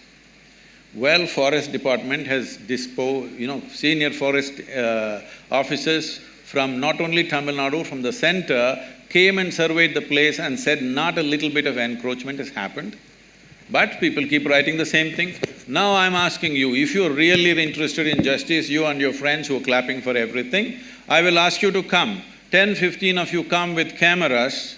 I will give you all the maps, the survey maps and revenue maps and forest maps. You walk across, we'll give you total freedom to do the survey as you want, all right? If 1 inch, not 1 acre, 1 inch of forest land is taken, I have said this yesterday also, day before yesterday also, because I am surprised the same question is being asked, I will leave the country. You will not see me again. Is this good enough? Will you do it? So we'll take one final question. No, let me finish this, huh? This is a charge, this is not a question. Now, if 1 little bit is taken, forest land, you will never see me again, you will never hear me again, okay? I'll be gone. Okay. Well, wait. I will tell you the kind of activism that is happening there. Why? I'm sure many of you may be associated with this, I'm saying this on camera, it can be published, I don't care what, because I've reached a point where death threats are every day from these kind of people. Why all this is happening is, we are at the tri-junction of the 3 state borders. There are certain people who want to be active in the forests in that area, and we've become a big problem for them. They want us ousted from there. That's not going to happen in their lifetime, because it's not just for our interest. I want to make sure such activity doesn't happen in the forest. And we have fought for this, so we're getting all this flack. And for every little thing, without knowing facts, being future lawyers, you must have little more facts on your hand. This is not the way to go to a court, you know. This is not the way to go to a court. You must go with facts. If you are not looking at being a lawyer as just as a business, but as a way of serving people and bringing justice to people, this is not the way to go. I will tell you further. You have seen the image of Adiyogi? Yes. A whole campaign has been made. They showed images of some forest and how the entire thing was raised to put up Adiyogi statue. So we put out the Google Maps. Before we bought the land, how it was, how it is today. Today this technology, you can't go on lying forever. Once we put up the Google Maps, they became quiet. So Google Maps are of 2006. They said before that there was a forest. So I said, do one thing, from 1960s, okay, or before I was born, 1940s, you take the revenue map. I will give you all the survey numbers in which we are. See what were the crops which were grown, for what taxes people have paid. Revenue records are there, Google Maps are there, you can't be just lying to yourself endlessly. And I will tell you how much prejudice is there. A certain group of people with government officials and a collector comes to visit the Adiyogi statue. One official, not a low-level official, a mid-level official, says they have built a factory shed without permission. So collector asks, where is the factory shed? He points at Adiyogi and says, this is the factory shed. He's surprised, is this a factory shed you are saying, this is a monument? They've taken permission for a monument. No, in my opinion, this is a factory shed. Inside there are metal members and outside there is a metal skin, so it is a factory shed. Tell me, who will call the image of… There is an image of Adiyogi, can you put it up? Who will call this a factory shed? Please look it up. Please look it up on the website. You look at the Adiyogi, it is on the Guinness record for the largest face on the planet. And now somebody describes this as a factory shed and wants to file a case on us. I want you to know who is this person who calls Adiyogi a factory shed and what is the intention and what is the purpose of such a comment. Who they are and what they are motivated by. You must look at it. Yes or no? Please look at it. And I'm telling you, the reason all this has started is because of the tri-junction. One mistake we have done, if it's a mistake, I don't think it's a mistake personally, but legally it's a mistake, is they did not give us a particular officer who was sitting. It's all become religious in this country. A particular officer who is sitting there does not give us a no objection certificate, even though we fulfill all the legalities for 4.5 years. Nothing happening. I said, go ahead and build. We had everything else, only one department we don't have, no objection. First, why the hell do you have an objection when I'm investing and building infrastructure for this country and for the people? What's your problem? But they have a problem. No objection certificate takes 4.5 years and they don't give an explanation why they have an objection. There is not a single reply. So I said, go ahead and build. So we built 2 buildings without that one no objection. Using that, they filed multiple cases on us. But now, the government has given us permission for that also. It's been regularized, they asked us to pay a penalty, we paid, and we regularized all that. There's not one illegal structure there, and we are not on the elephant corridor. Please get your facts checked properly. Okay. One last question, the man in the blue shirt. And now that you raised this question, I must finish this. Now that you raised this question and you charge me with this, if what you have said is not true, please go on the social media and say, I've been talking rubbish without knowing what are the facts.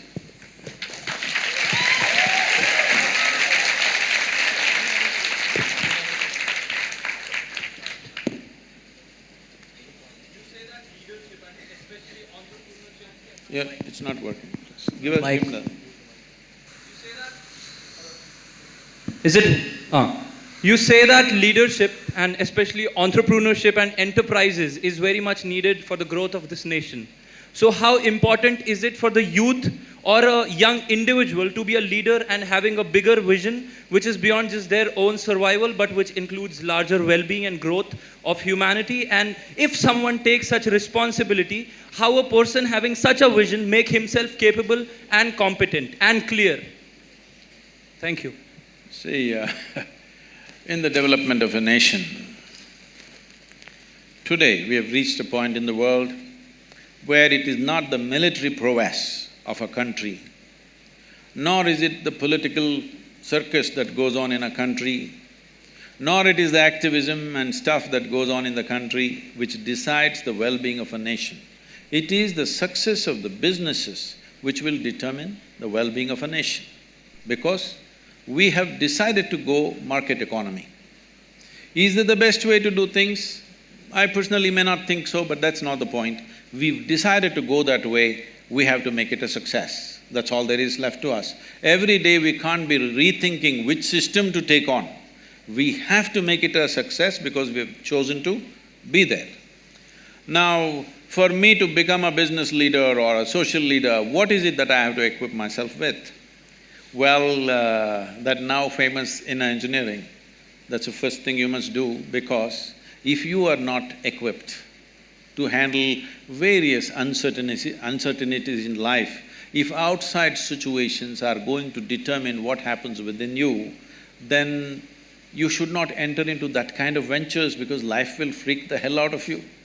You must choose a safe job. If you are the kind who is going to be impacted by what's happening around you, then it is going to be very difficult for you to handle those kind of situations. So first thing in everybody's life, no matter what you're planning to do, in everybody's life, first thing is to enhance this life, then to act in the world. If you act in the world before you enhance this life, you will see, if you succeed, you will suffer, if you fail, you will suffer. Very important that you bring yourself to a state that your peacefulness, your joyfulness, the pleasantness of who you are is not determined by somebody else or something else. If you establish this one thing, you are equipped for life. Thank you very much.